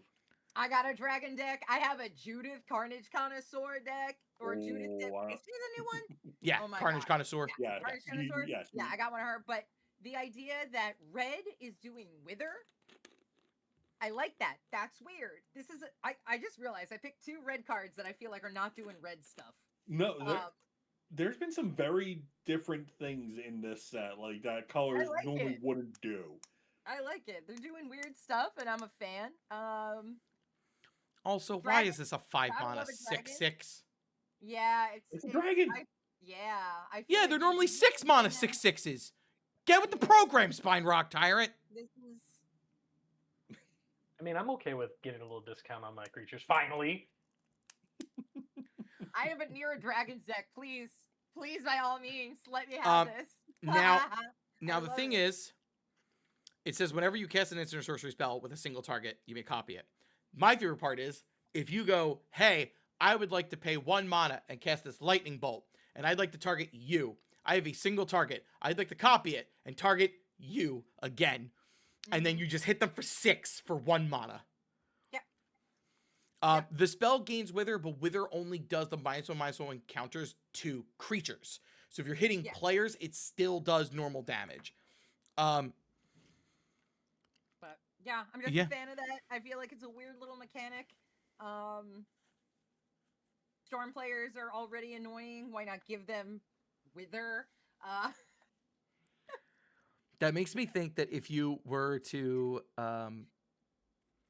play this, I love the idea of giving spells that don't do damage Wither, though. So like Tybalt's Trickery just now has Wither. It's like, why not? Chaos Warp Ooh, now Chandra's has a good Wither. Mission. Just Wither. Everybody's got one. Chandra's Ignition does have a single target, so you can copy it and give it Wither. That's yeesh. Give both of them Wither, I mean. I just can't feel like Hanada. This needs to be in everyone's Hanada decks. For sure. Yeah. Gross. There was a Yeah. time there was literally a time I almost built that deck because Hanada is Jeskai, and I love Jeskai's probably my favorite color combo. But I decided against it just because I'm like, that will get hated off the table every time. I'm like, I don't like to play games like People that. argued with me when that set was coming out that it wasn't going to be that good. And I barely knew anything about Magic then. So I was like, all right, I guess I'm wrong. No, What do you Hinata. think now, Austin? Hanada's Yeah. a creep card. Oh, it is insane. This is another one that all 3 artworks are phenomenal. Oh, yeah. Mhm.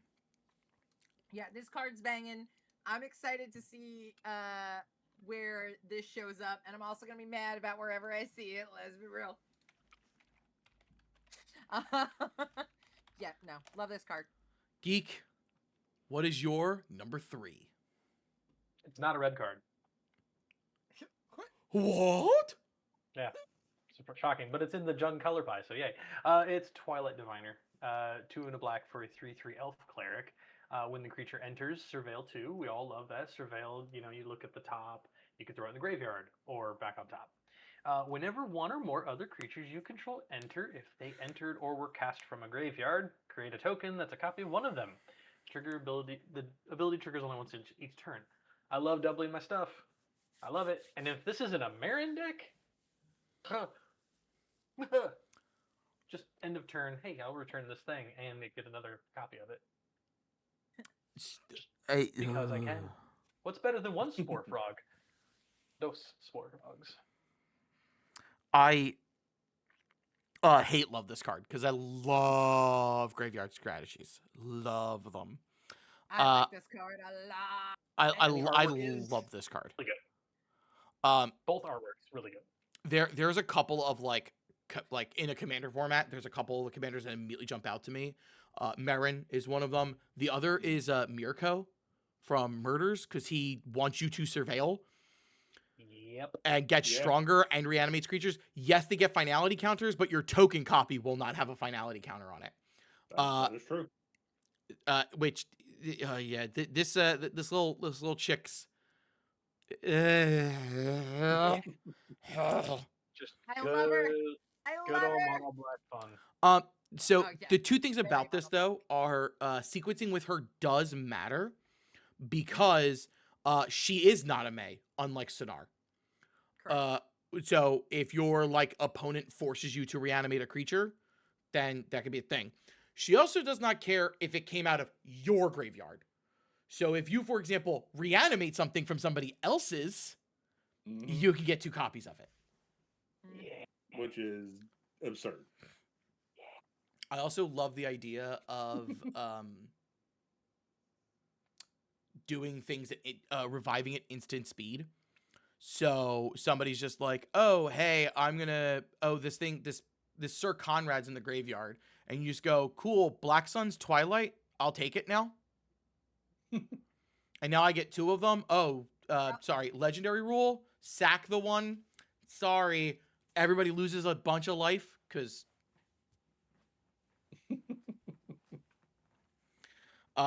yeah, and it is also, while it does only trigger once each turn, instant speed reanimation with the deck that she's in is gonna be very important because you're gonna want to get this to proc every single turn if you can. Yeah, this is Absolutely. fun. Oh. Anyway. She also does work with things like Madness too. Yeah. Because Madness, it hits the bin. And then you cast it. Oh, yeah. So, that does matter. Alrighty, that means, Ryan, what is your number 3? Number 3 for me is Mirror Mind Crown. Oh, no. Just 4 generic mana for an artifact equipment. As long as this equipment is attached to a creature, the first time you create 1 or more tokens each turn, you may instead create that many tokens that are copies of equipped creature, and it has an equip cost of 2. Hey, remember that Quandrix token deck I was talking about? Yes, please. This is just a very fun card, honestly, for the token decks. It's definitely unique. First when I was reading, I was like, because I'm not a huge fan of equipment. Like I used to collect all the swords and everything, but I've long since traded them away, and everything. But this one, I'm like, this actually works. And if you benefit if you're able to pair it with like Mirror Box or Mirror Gallery. One of them gets rid of Legend Rule. Both of them do. But the Mirror Box like pumps them as well. Mirror Gallery just like removes Legend Rule. Yeah, so if you could combo it with that in the deck, that's phenomenal. Then you can just start getting bullet. Yeah, like when I mentioned Quandrix, I meant Quandrix. I love numbers. So goes well in my Aloy deck. I could make a bunch of Blight Steals. So one of the things I looked at. Ew. Well, the deck already wants to do that anyway. This just makes it easier. Oh God. I was thinking about it, and I was like, it could be really funny. Red theft effects. So you steal your opponent's best creature, equip this to it, and then make a bunch of tokens. True. And then you go, here, you can have it back now. You still have the crown on it. I know, because I want to continuously make tokens of that creature. Steal a hexing squelcher. Pay the blight cost. Screw you, I've got 10. Tempt with vengeance. Because I don't know about you, but I'm pretty fucking violent. Yeah. Yeah, this thing is really funny. As far as like, this is in the same vein as like Helm of the Host, Yes. but Helm of the Host does not make you a free one. Helm of the Host makes you a free one. This one doesn't. You have to actually make the tokens to get the extra value out of it, which I think is honestly fine. I prefer that because, god damn it, Helm of the Host is. But let's bane be of my honest, existence. the amount of cards in any and not in just any one color specifically, every color has token generators. Mhm. So it is not an impossibility for any type of deck to use this. I'm just gonna benefit much more from it with Quandrix. Damn people who could do math. I am your resident math nerd. I like hitting rocks. Quandrix is the school of engineers. I just like rocks. That's the engineering school. Oh, it absolutely is. It Statement. absolutely is. Which is why I would date all of them and be too stupid to be in any of the program. Keep talking numbers to me. I think it's hot. No, actually, no. Seriously, if you're But don't explain it to intelligent me, in a I way won't that get I it. am not. No, I won't. If you're intelligent in a way that I am not, I'm wildly impressed by it. And if you are also a cute human, keep talking. I mean, hell, my boyfriend's a lighting designer. He guessed the temperature of my light bulbs in my kitchen. It was over. It was done. I don't know if I want this person guess the temperature of my light bulbs. I see a future with you. Well, the future was, Bright. an hour later in my bedroom, but No, Anyway. Welcome to Magic the Dungeoning After Dark. You had me on. You're in the lowest levels of the dungeons and the torches are off. So, I'll move into my number 3, and that is Selfless Safe Right. It's 3 green for a 4/2 elf warrior with Flash, Convoke, and when this creature enters, choose a creature type. Other permanents you control of that type gain hexproof and indestructible until end of turn. I love this card for multiple reasons. First off, Selfless Safe Right. That sounds like it could be in D&D. This thing's a warrior. I want it. I need it. I always needed this thing. It's an elf. No. So, a couple things about this. First off, this does not need to be in an Elf Kindred deck. If you are in a Kindred deck that has green in it, he slots in there perfectly. Simic Merfolk is the first thing that's coming to mind for me because that's where he's going. Unfortunately, Merfolk are just moist elves. Slivers and dragons are also a thing that this thing just for some reason can protect. One of the big things for me is I have a Galadriel instance B deck, and she is also an elf. So, and there's a lot of the flash creatures are also elves for some reason.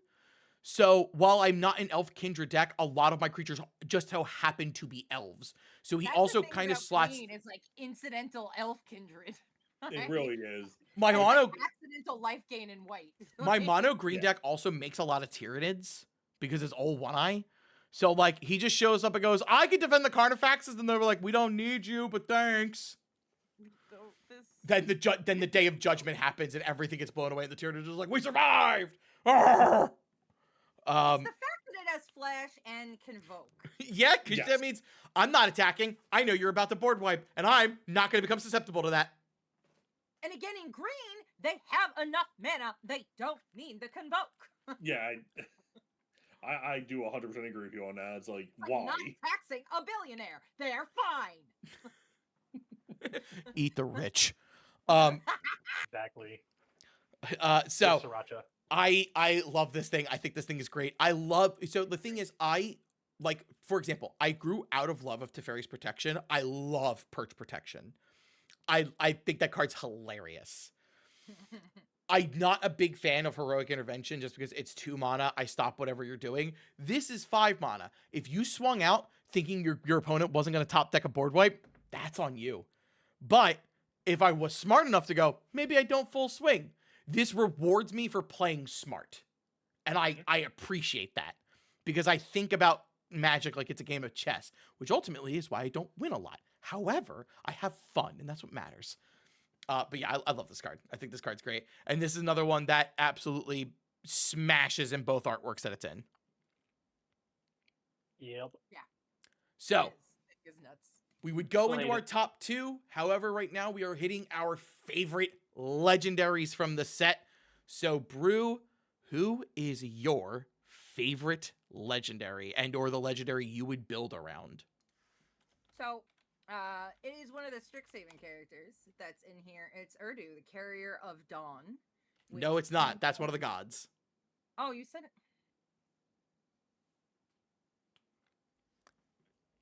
I know where you live. Mine's is my favorite legend. That's the Strixhaven student. Know where you live. I know. Real You've been to my Yeah. house. Get him. Regardless, what are the gods? Whatever. I thought you had said something. Sorry, I didn't read the story because I can't read. I'm a Magic player. um, um, what was I gonna do? All right, read it. So Urdu, Eardo. Mhm. Urdu, Carrier of Dawn is flying lifelink 5/5. It's 3 and 2 white. Creature spells you cast have convoke. And then at the beginning of your first main phase, you may pay 1 black, and if you do, it transforms into Isilu? Isilu. Silu, what a word. Isilu sounds good too. I don't know, man. Carrier of Twilight. Each other non-token creature you control has persist. And at the beginning of your first main phase, you may pay 1 white, and if you do, transform it. So you can just keep flipping it back and forth. This is a weird card. It's like this doesn't rough. feel like super strong. Convoke for Kindred, annoying as shit. So, you know, Okay. you could always do that. Or convoke creatures, annoying as shit. But this seems fun. Like, this is a weird card. Mhm. So I just want to say that one of my favorite creatures from Strixhaven was Shatrick Silverquill because I love when colors do things that they don't normally get to do. Irdu and Isilu make me violently happy. Just sickening. I love it so much. Sickening. I love this. I think it very funny that you put that Irdu is your favorite because Isilu is my favorite. I love the idea of you killed my shit. No, you didn't. I didn't. All you did was piss me off. And honestly, I'm trying to build a commander deck of each color combination. I don't have an Orzhov commander. I had one. I'm should taking fix it that. apart because it makes everybody really, really, really angry. So we're not doing that anymore. It's the rest in peace Armageddon combo that apparently people don't appreciate. It's fine. It's fine. It's fine. It's fine. No, Sounds no, like it's not. You're taking it apart. You know it's not fine. But that commander at least get fit into here. But yeah, no, this it's different. It's a weird little mechanic. It's persist. When do we see persist? Not often. Never. Like, No, when was the last time we saw persist? And was it? We see them. We see it like one-offs, really. I think the last Yeah. time it was on, there was more in Lorwyn actually. I think because there's that one red-black goblin that has it that combos and does the thing. Murderous So, Red Cap. I love flying Yeah, lightning that- combination on a creature. That's always a good time. But I never play anything with Convoke, and I never play anything with Persist. So I don't know. Everything about this Orzhov card I really tokens, there you enjoy. go. Sounds fun. I also want to put this in my Brina the Demagogue deck because that gives me +1/+1 counters for my opponents attacking each other, Yeah. so I can immediately offset the persist.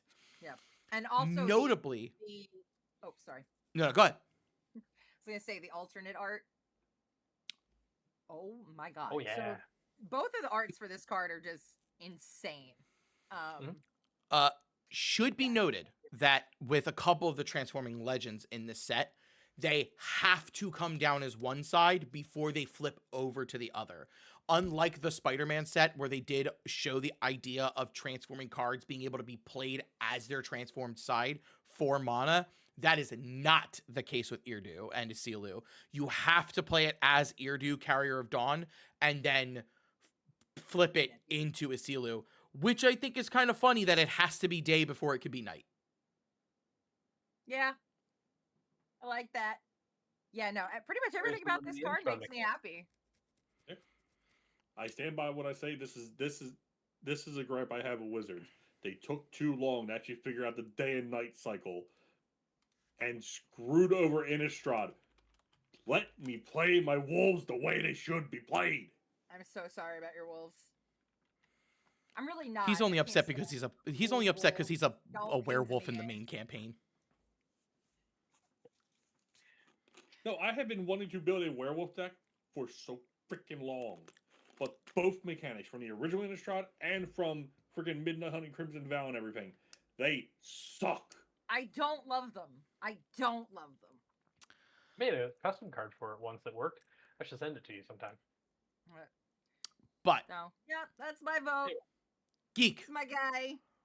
break your own heart with your favorite legend. I'm going to preface this with I hate WotC right now. This is twice in 6 months that they've given me a creature in white that I want to build. Granted, it has red with it. That makes it okay. Bree of Clan Stoutheart. 2 red and white for a 4/4 giant warrior that does 1 and a white and tapper to give another target creature you control flying and lifelink till end of turn. So she's like her dad, wants to fling things but doesn't kill the creature, which is kind of nice. So she's a little nicer.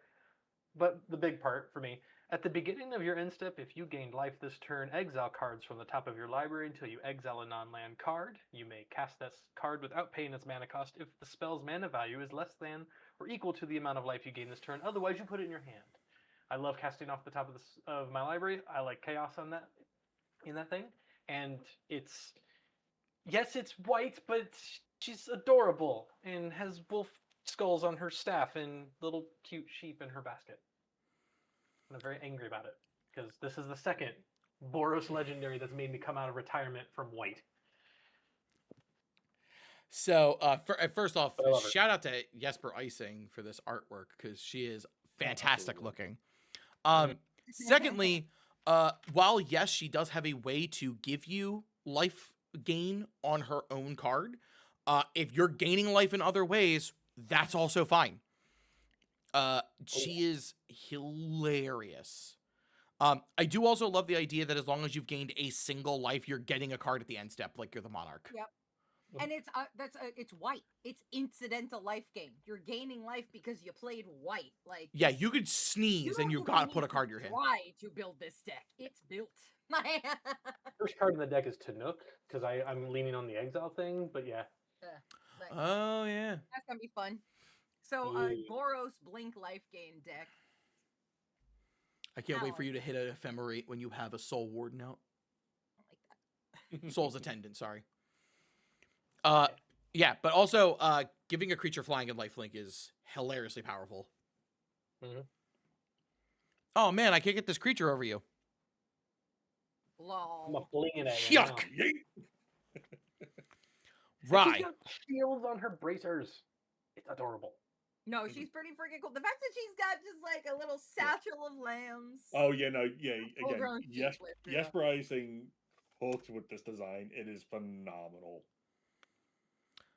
Ryan, Love it. who's your favorite legend? I finally found an Obzon commander I want to build. Mine is Doran, Besieged by Time. 1 an Obzon, so white, black, green, for a legendary creature Treefolk Druid, 0/5, and it has each creature spell you cast with toughness greater than its power costs 1 less to cast. And then whenever a creature you control attacks or blocks, it gets +X until end of turn, where X is a difference between its power and toughness. Doran has been on my radar from his previous iterations a few times, but they just felt too linear or too simple, in my opinion. I like this one. This one's fun. So I'm just thinking, if you take something that's like a 1/5, for example, and you put something on it that gives it -3, -0. I don't know. I can't think of a card. So you're at a -2/5. Does that mean? Yes. Yeah, That was it does. 100%. That means there is 7 in the difference between its power and That's what I toughness, thought. so it I gets need it. +7/+7. but it also doesn't care if the power is more than the toughness. So Yargle and Multani is now a 30-18. Yep. Brr! You Just could be vanilla creatures. This isn't. Do you even need abilities? Yeah, no. I mean, if I one of the other creatures that people are probably gonna lose their minds over, Jumbo Cactar. Oh fuck. You know what? No, I'm phasing out. I also kind of laugh at the walls of Bossing Sags. That means when it blocks, it gets +30, and turns into a 30/60. that is a you are not getting through. I said stop. Yeah, so I am probably I'm being dead honest because I've been needing some new decks because I've kind of gotten rid of a lot of my old ones, and I'll throw it out there for myself. I had been getting burnt out with Magic. Even after my hiatus, it was still hard to get motivated to play. Yeah. Seeing something like this that gives me something fresh and new, hell yeah, I'm back. Yeah, I also for the tree folk people. I also like what Geek said. You don't have to play Big Butts Matter. You can play Big No. Power Matters. There's a Dwarf Berserker that comes in. Mind you, he does benefit for greater toughness than power because he does reduce the cost. There's also more of them, yeah. Yes, there also is more. But you're also But yeah, green. It doesn't matter about cost reduction. Also that. You're a billionaire already. Yeah. Yeah. Sorry, but I did not mean to cut you off. No, you're fine. There's like a Dwarf Berserker from a D&D set. He's 5 mana for a 4/1. So when that thing swings, he becomes a 7/4. Yeah. He also gives you the initiative, so like Gross. I love the shenanigans I feel like I will be able to get up with this commander. And I am happy because Abzan, for me, has been the toughest color combo for me to figure out a commander I like to play. I finally got one. And the funny part is, it doesn't have to be Kindred. Yeah. We love that for you. that brings it fresh and new to me. And that is I'm trying to get a hand of things, and now of course I've lost myself. There it is. I was trying to pull up Brew's next card. Because I already have my favorite legend pulled up. My favorite legend is is one of the last Strixhaven students we're going to talk about, is Abigail Eloquent First Year.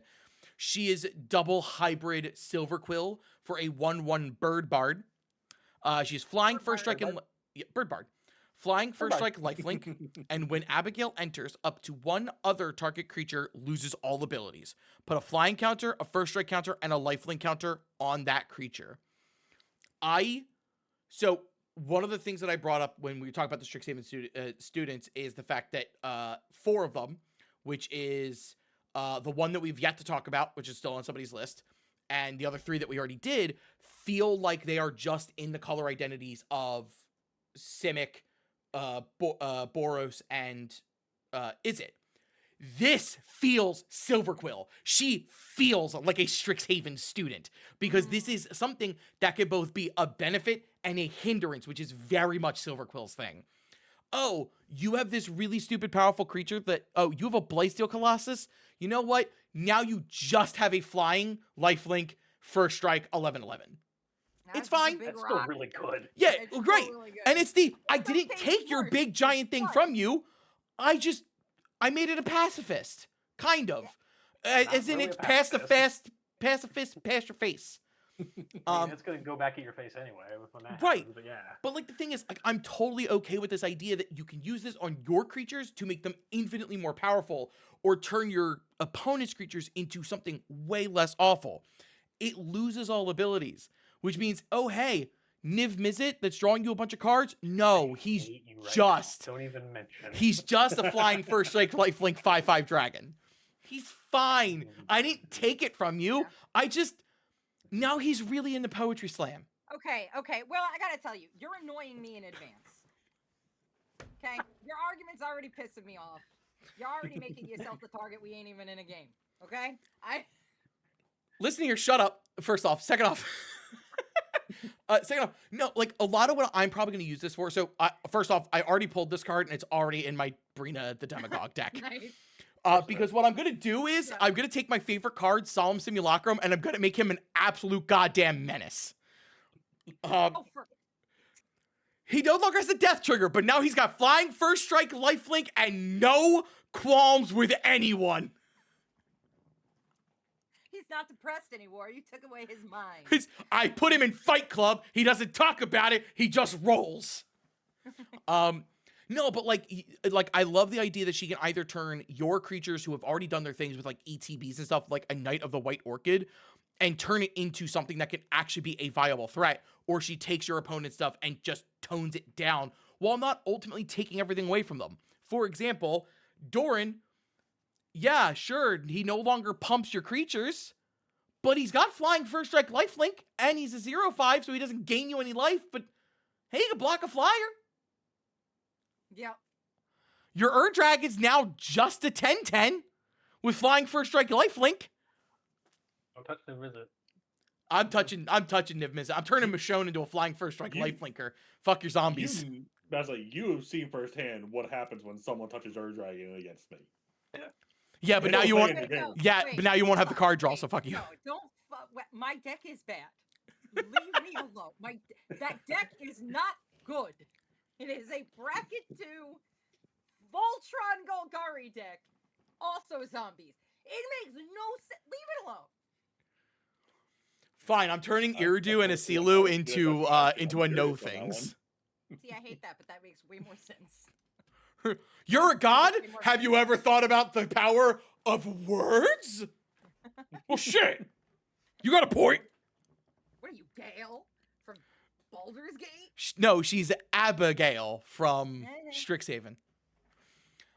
Those are our favorite. I still was upset with that one. I know, right? Did you bring me Gale's brain? I think you saw it Abby something. Sorry, Young Frankenstein reference. So those are our favorite legendaries. Let's go ahead and talk about our number 2's brew. So for me, I love this card. Dawnhand Dissident. It is a mono black, 1 black card at 1/2. You could tap it, Blight 1, Surveil 1. You tap it to Blight 2 and exile target card from a graveyard. Card. I like that. I love that. And then during your turn, you may cast creature spells from among cards you own exiled with this creature by removing 3 counters from among creatures you control in addition to paying their other costs. It's a lot of words. But basically, you can exile your own crap and then cast your own crap from exile.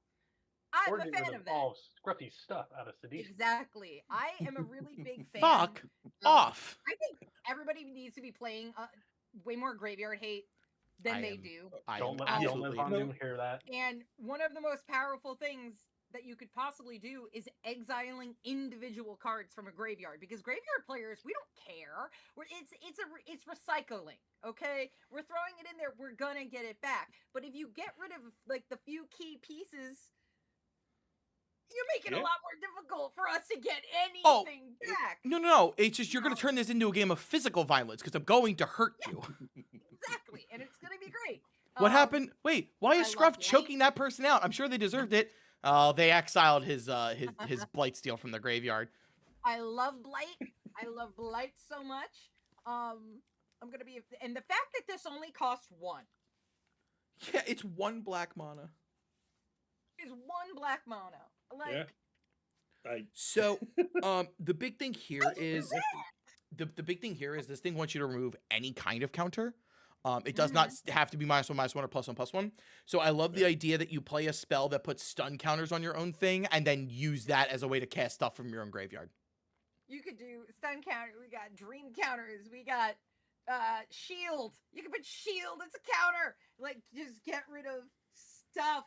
Here's how you screw me over with Abigail's ability, and I'll be like, I turned your thing into nothing. I'm removing these counters and casting a spell that kills that fucking bird bard. Right. So Bird yeah, Bite. Dunhand Dissident, big fan. I will absolutely be putting this in. I have so many black decks. It's going places. It's doing things for sure. This is a card you have to be careful of because you absolutely need other things out in the battlefield for this thing to truly flourish. Which is the only downside of this card. But honestly, being able to surveil one twice sometimes is just enough to be like, okay, I got rid of 2 lands. They're out of the way. Yes, I lost the creature. Draw. Cool. The card I needed, I win. Like, sometimes it's just that simple. And Surveil. Yeah, what Surveil's Black also great. doesn't have in card draw, it makes up with in stacking its own library. Yeah. Surveil I know is what's coming next, but you don't. Geek, you're number 2. Back on the red train. It's Lava Leaper. 3 and a red for an elemental. It's been a lot of red today for everybody. It's always a lot of red with me. It's 4/4 elemental. All creatures have haste. All creatures. Oh! And whenever a Yes. player taps a basic land for mana, that player adds 1 mana of any type that land produced. Why would you do that? Because I like adding gasoline to the fire of the game. This is so chaotic. Oh my god. It is. It fits Geek very well. So I play good! Descent Oh into my God. Avernus a lot. I play all kinds Yeah, of you stuff. do. I do, and I do love that it says basic land because I'm always telling people play more basics. Here you go. Have more mana if you have basics. I know a few friends of mine who have decks that have no basics, and I'm like, Yeah. have fun with They're that. like, all right, I'm well, like, I'm already- stop enticing me to play Blood Moon. Stop it! I love that card. You should play it. I do too. It makes people so mad. But This No, I they is should run more basics. Yeah. There so. we go. This Topic for thing another day. is hilarious. Plus, it makes the best mana when you have Blood Moon out. All the lands make red, and that's the best. It's perfect. This thing's hilarious. It's gross, disgusting. Also, it's like 5 animals in one. Yeah, why is there so many animals in one? Frog legs. It's a a frog jackalope. jack. Yeah, it's a frog jackalope, but it has like Frog-legged goblin ears. Yeah. Frogalope. Yeah, it's I don't know. wild looking. I got 2 copies. And of it has an alternate printing, which is super It cute. does. And alternate Yep. printing looks more like a jackalope, but it's still got those weird little froggy legs. They're so cute. Mhm. God, I love the art in this damn set. It's so good. I'm glad that they're finally. It seems like they're finally getting back to like the chaotic art of Magic, where things can be like let the artist do their thing. Nonsense. Yeah. Because this Like- is nonsense, and I love it. All of it's nonsense. So good. yeah. Yeah. I love the idea of this feels like a group hug card, but it for sure isn't. Oh no. Oh, it is. It is. Who's the fastest? I'm the red player. I'm the fastest. Yeah. But slow and steady wins the race. Not always. Not with red. No, not always. Ryan, you're number 2. Well, we've been on the Kindred train the whole time. It ain't stopping anytime soon. Whoop, whoop. Number 2 for me is Gathering Stone. 4 generic mana, just like Mirror Mind Crown. For an artifact, as this artifact enters, choose a creature type. Spells you cast of the chosen type cost 1 less to cast. And then when this artifact enters, and at the beginning of your upkeep, look at the top card of your library. If it's a card of the chosen type, you may reveal it, put it into your hand. If you don't, you may put it into your graveyard. Like Herald's Yeah. Horn. It's Yeah. Herald porn, but better. Yeah. Which For is, yeah, go ahead. Yeah. Go ahead. Dale? For the pure purpose of 2 things. 1, Herald's Horn, if I'm remembering correctly, only discounts creatures. This discounts spells. So if you play a Crypt Swap, it will discount that spell. Which I find phenomenal. This also if it's a card of the chosen type, which means this can also get things like Crib Swap off the top of the deck. It could get Altar of the Goyf off the top if you've chosen Goyfs. But Goyf. importantly, being able to put the card into the graveyard if you're looking at, say, something like a land and you have plenty, is so much value. Also, the fact that this does the thing when it enters is... It, like, So yeah, there's a high chance it replaces itself. Yep. So I did look up Herald Torrent, and yes, it does only care about creature spells. So, one more mana, and this thing is a good step above Herald's Horn. I like this thing. Yeah, I pulled it. Too. Yeah, It's gross. It's very funny. And like, I love Kindred, and but I have a Fairies Kindred deck, and for some reason all of those cost 4. So this is very helpful. Dragons Kindred. Yep. So expensive. My Griffins cost way more than they should. Griffins cost a lot. Angels cost a lot. There's so many Kindreds that are expensive on average. I have a Demons deck, so the fact that they made this colorless. It goes in any of them, yeah.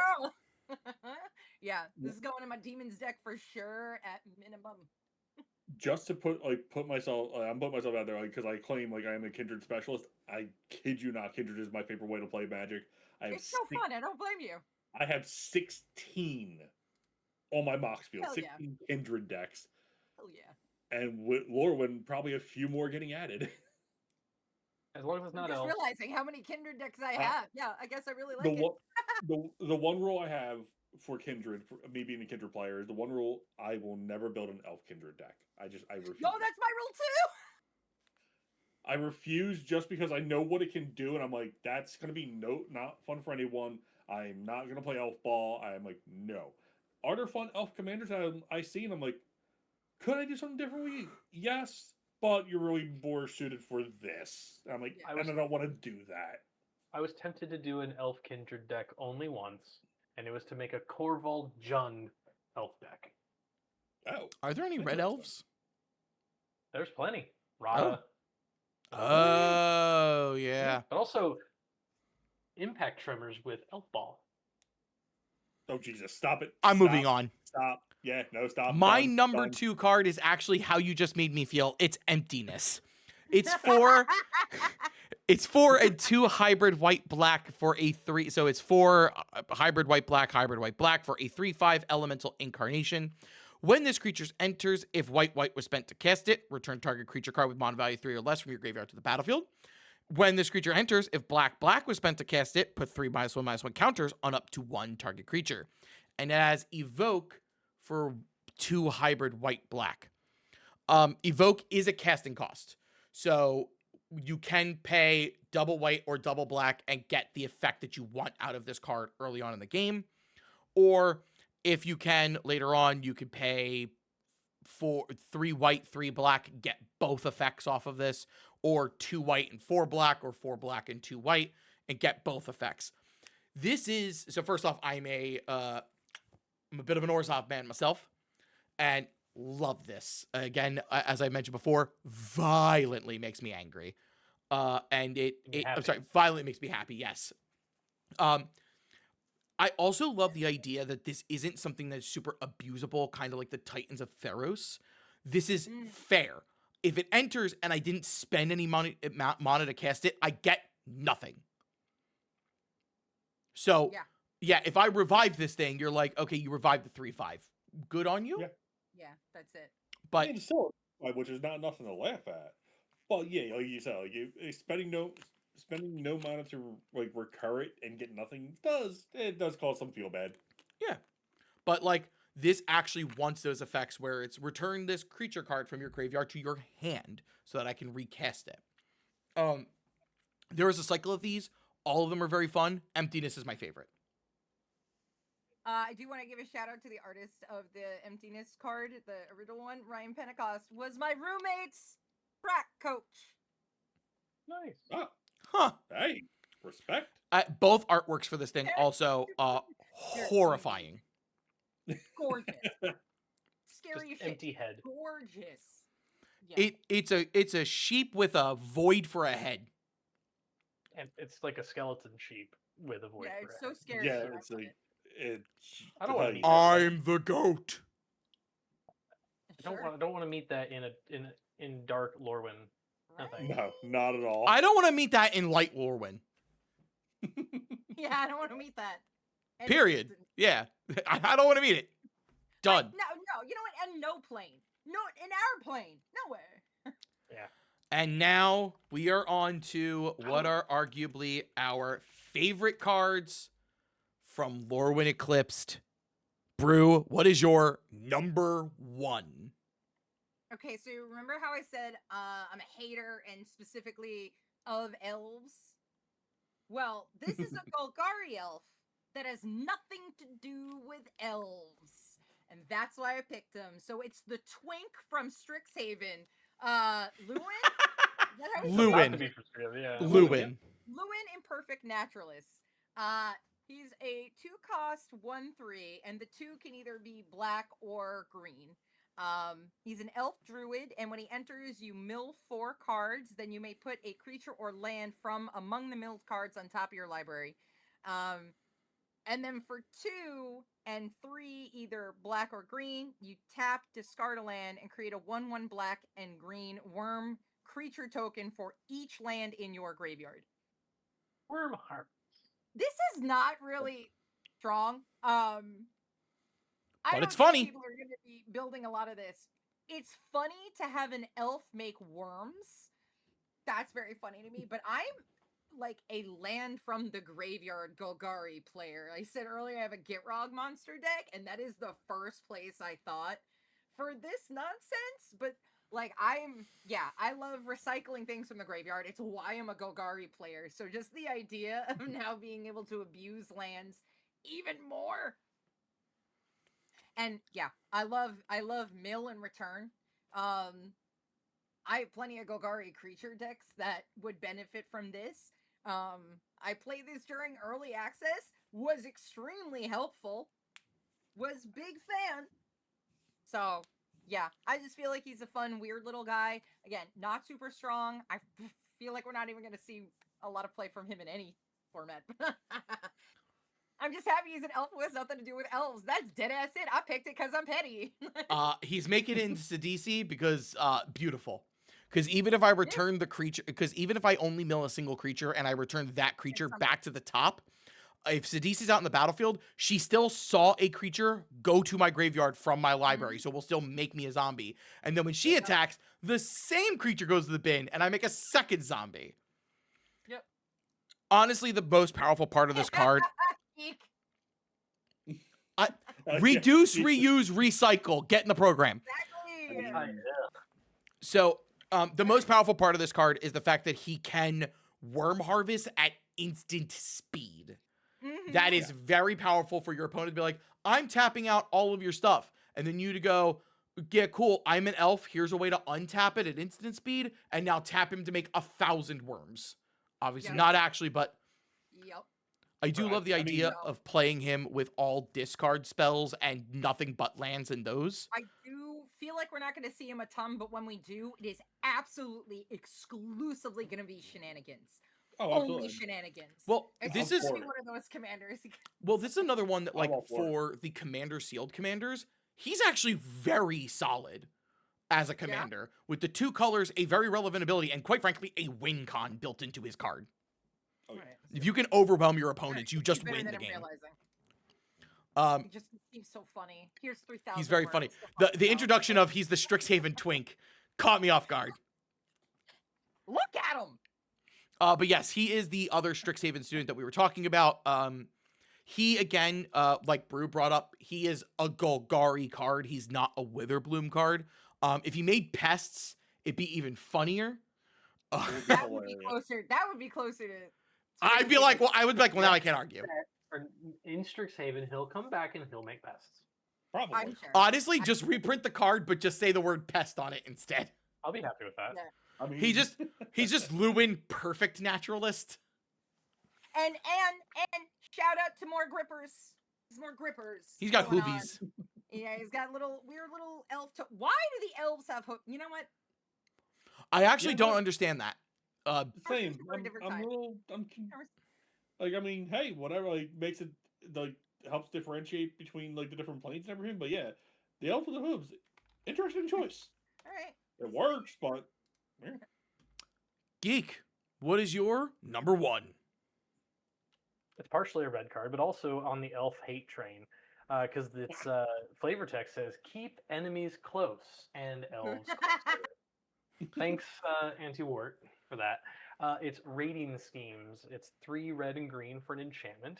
Each non-creature spell you cast has Conspire, which is an ability that says as you cast a non-creature spell, you may tap 2 untapped creatures you control that share a color with the spell. If you do, copy it and you choose new targets with a copy, and a copy of a permanent spell becomes a token. I love copying things. My first Secret Santa deck in my group that I was talking about earlier was Anti-Wart, so I'm used to that. Yeah, plus it's just fun. Yay. I like that. This could be very strong. Non-creature. It can be. Yeah. And it's in Gruul, so. Conspire is so odd. I like it.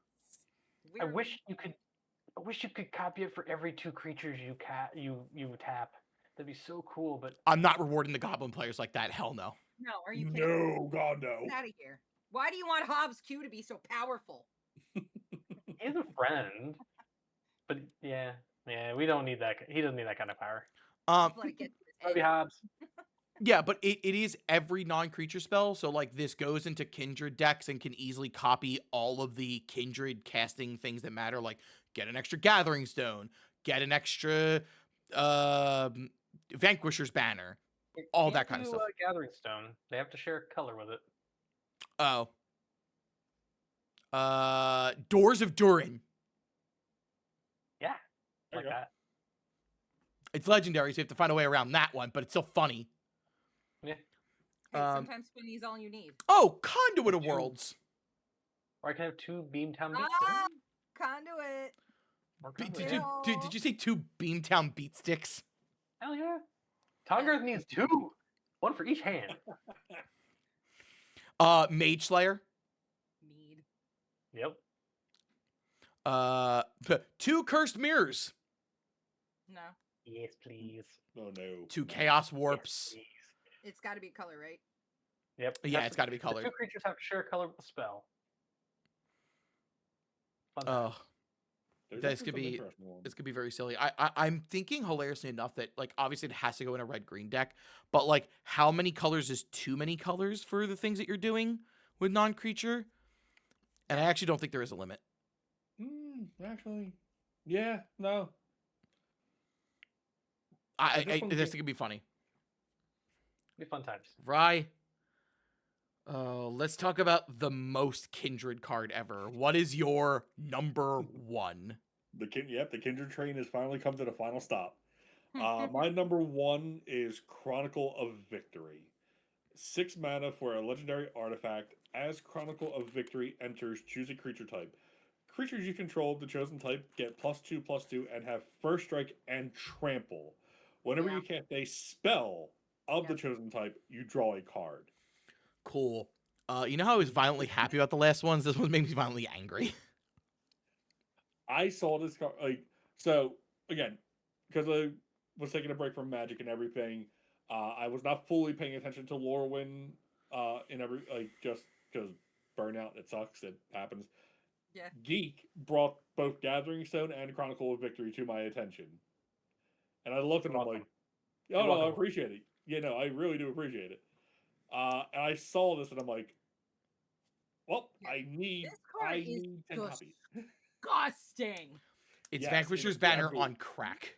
Nasty for Kindred. Nasty. Yes, because not only do they get buffed, they get first strike and trample, and if you cast a spell, not creature, spell of a chosen type, you get card draw, so card advantage there. It's like 6 mana. Yes, is it expensive? And are you playing this like early game? Hell no.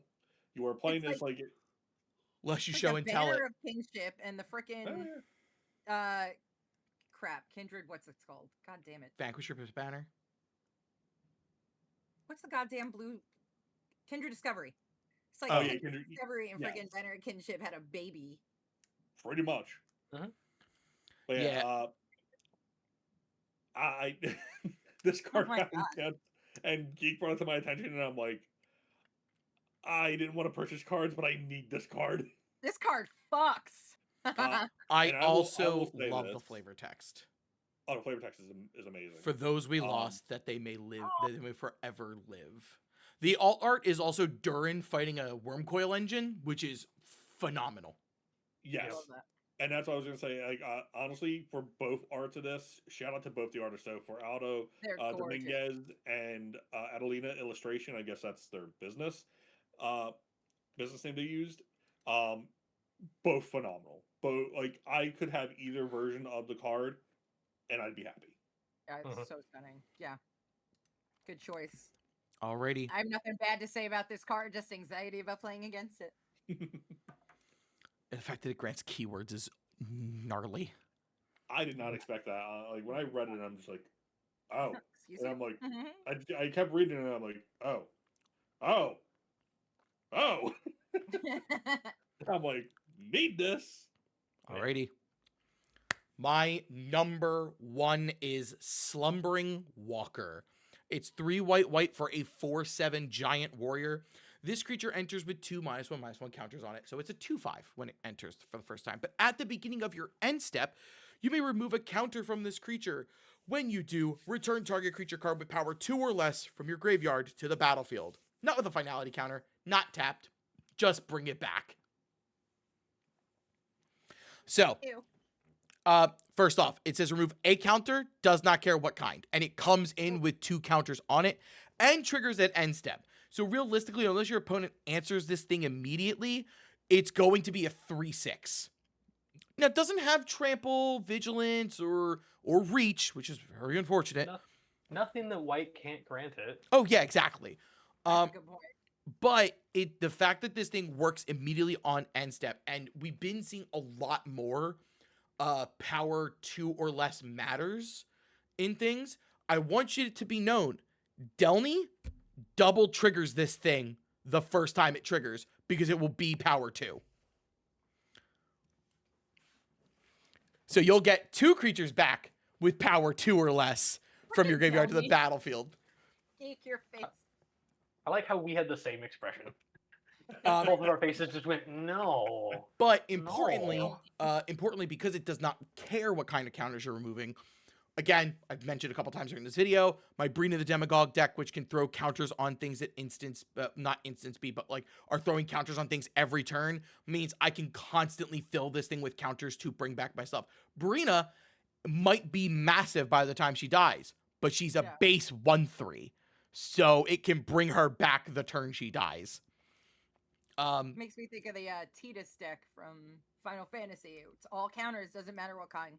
Exactly. You can remove lore counters that would get moved onto this creature from Titus's ability to then keep doing this thing of recurring stuff. Geek, Love that. why you shake your head? I don't have a Titus deck. Nobody tell my boyfriend. I can sell you on this card, Geek. Clones are 0/0s. Geek, I swear to God. Yeah, I can sell Geek a little bit on this card. Clones are 0/0s. Nah. It can revive a clone. Nah. That's funny. He's like, not enough. It's still a white card. But the other things that jump White out to me. confirmation with Bree, that's about it. The other things that jump out to me for things like that is like if your opponent puts stun counters on things, you can take the stun counters off immediately. The biggest thing that you're going to be doing with this is removing the 2 -1/-1 counters it comes in with, but putting +1/+1 counters on to resurrect your own creatures is such a silly ass ability. They're going to be like you made your thing stronger. I saw this coming. Why are you making it weaker? Why did that thing come back? Wait. Stop it. Stop. No. Oh god, I just figured the old meme just said stop. Father help. I love this card, and it makes me very happy to see this kind of effect, because I love the idea that you're like, oh, that thing's got a detrimental effect. What are you talking about? Like, not for long. Yep. Oh yeah. Yeah. Love that. I also love the alternate art for this. These arts. Oh, the set. All the artists, I will say, really cooked in this set, and Actually, it was it. very, very good. Actually, jokes on them. That's me walking down the chip aisle at the supermarket. Folks, this has been Lorwyn Eclipsed, our favorite top 5 cards from the set, which is really more like a top 7, we'll be 100% honest, but we do this every episode, so it's nothing new. And we were joined by our wonderful guest, Brujaja. Brew, go ahead and shout yourself out one last time. Yes, I am Brujaja. Sorry about that. I am late night streamer here on Twitch, so you can tune in at 9 p.m. Eastern most nights and hang out. I play Magic. I play Fallout 76. I'm on Bluesky, Instagram, TikTok, YouTube. So yeah, come hang out, and that's about it. That's all I got. Thank you. Thanks for having me. I had fun. We thank you for coming along. So the last question I have for the 4 of us here is, can you name a card on someone else's list that you're a big fan of? We'll start with Brew. Or do you want time to decide? Give me a second. Okay. I can... Actually, wait, no. Honestly, okay. Mutable Explorer. Mutable Explorer, 100%. A beard. A beard, like, get you. It's the power of the beard. If you've seen my boyfriend and his amazing beard, you'll understand. Yeah. No, Goes and puts mine to shame. It's all good. Yes, some lady just like knocked on his window in a parking lot once, just to tell him he had a great beard, and then just like left. like it's so funny when people compliment it. It's a good beard, but yeah, no, Mutable Explorer, great card, absolutely love it. Mine is Dawn Hand Dissident. Rereading that thing and thinking about my Brina deck, I'm just going, the value. Yeah, I can understand with Dawn Hand. Right? It's got some things happening. Lava Leaper for me, 100%. It's just chaotic. I love it. Hexing Squelcher. Yes. Surprised you didn't have it, honestly. There are other more I love Hexing Squelcher, but like all the other ones had more shenanigans stuff that I would want to do. Oh yeah, I'm already grabbing. We already knew I was grabbing Hexing Squelcher. It was happening. So okay, fair. Yeah, no, Lorwyn felt like a good return to form. Like it was a very fun Magic set. Card design wise, mechanic wise, definitely like you said, the Blight was very intriguing and was definitely a breath of fresh air for the -1/-1 counters, because we'd seen -1/-1 counters a few times before, but it was the same old thing. So it's like, but Blight, this is a new way to because I'm a fan of Wither. I think Wither's fun. So Blight, I was like, Watsy, did you think of me specifically? Thank you. I have a skeleton ship deck. I might be able to make it good. I mean, Lauren makes me say this again. Hey. Lauren makes me say this again. Bring back blocks. Yeah, seriously. Like, I would love to go back to the blocks where we have time to actually spend time on a plane. We'll actually have some time to talk about that, as a new Dungeon Delving episode is going to be coming out that my co-hosts don't know about, where we're going to be talking about the lawsuit that Watsy's currently facing and if blocks should be coming back. So with that, the sun has set, and as the moon rises high into the sky and you descend further down the stairs, you open the door, and upon there you realize an eclipse is in the sky. Thank you for joining us for Dungeon Delving.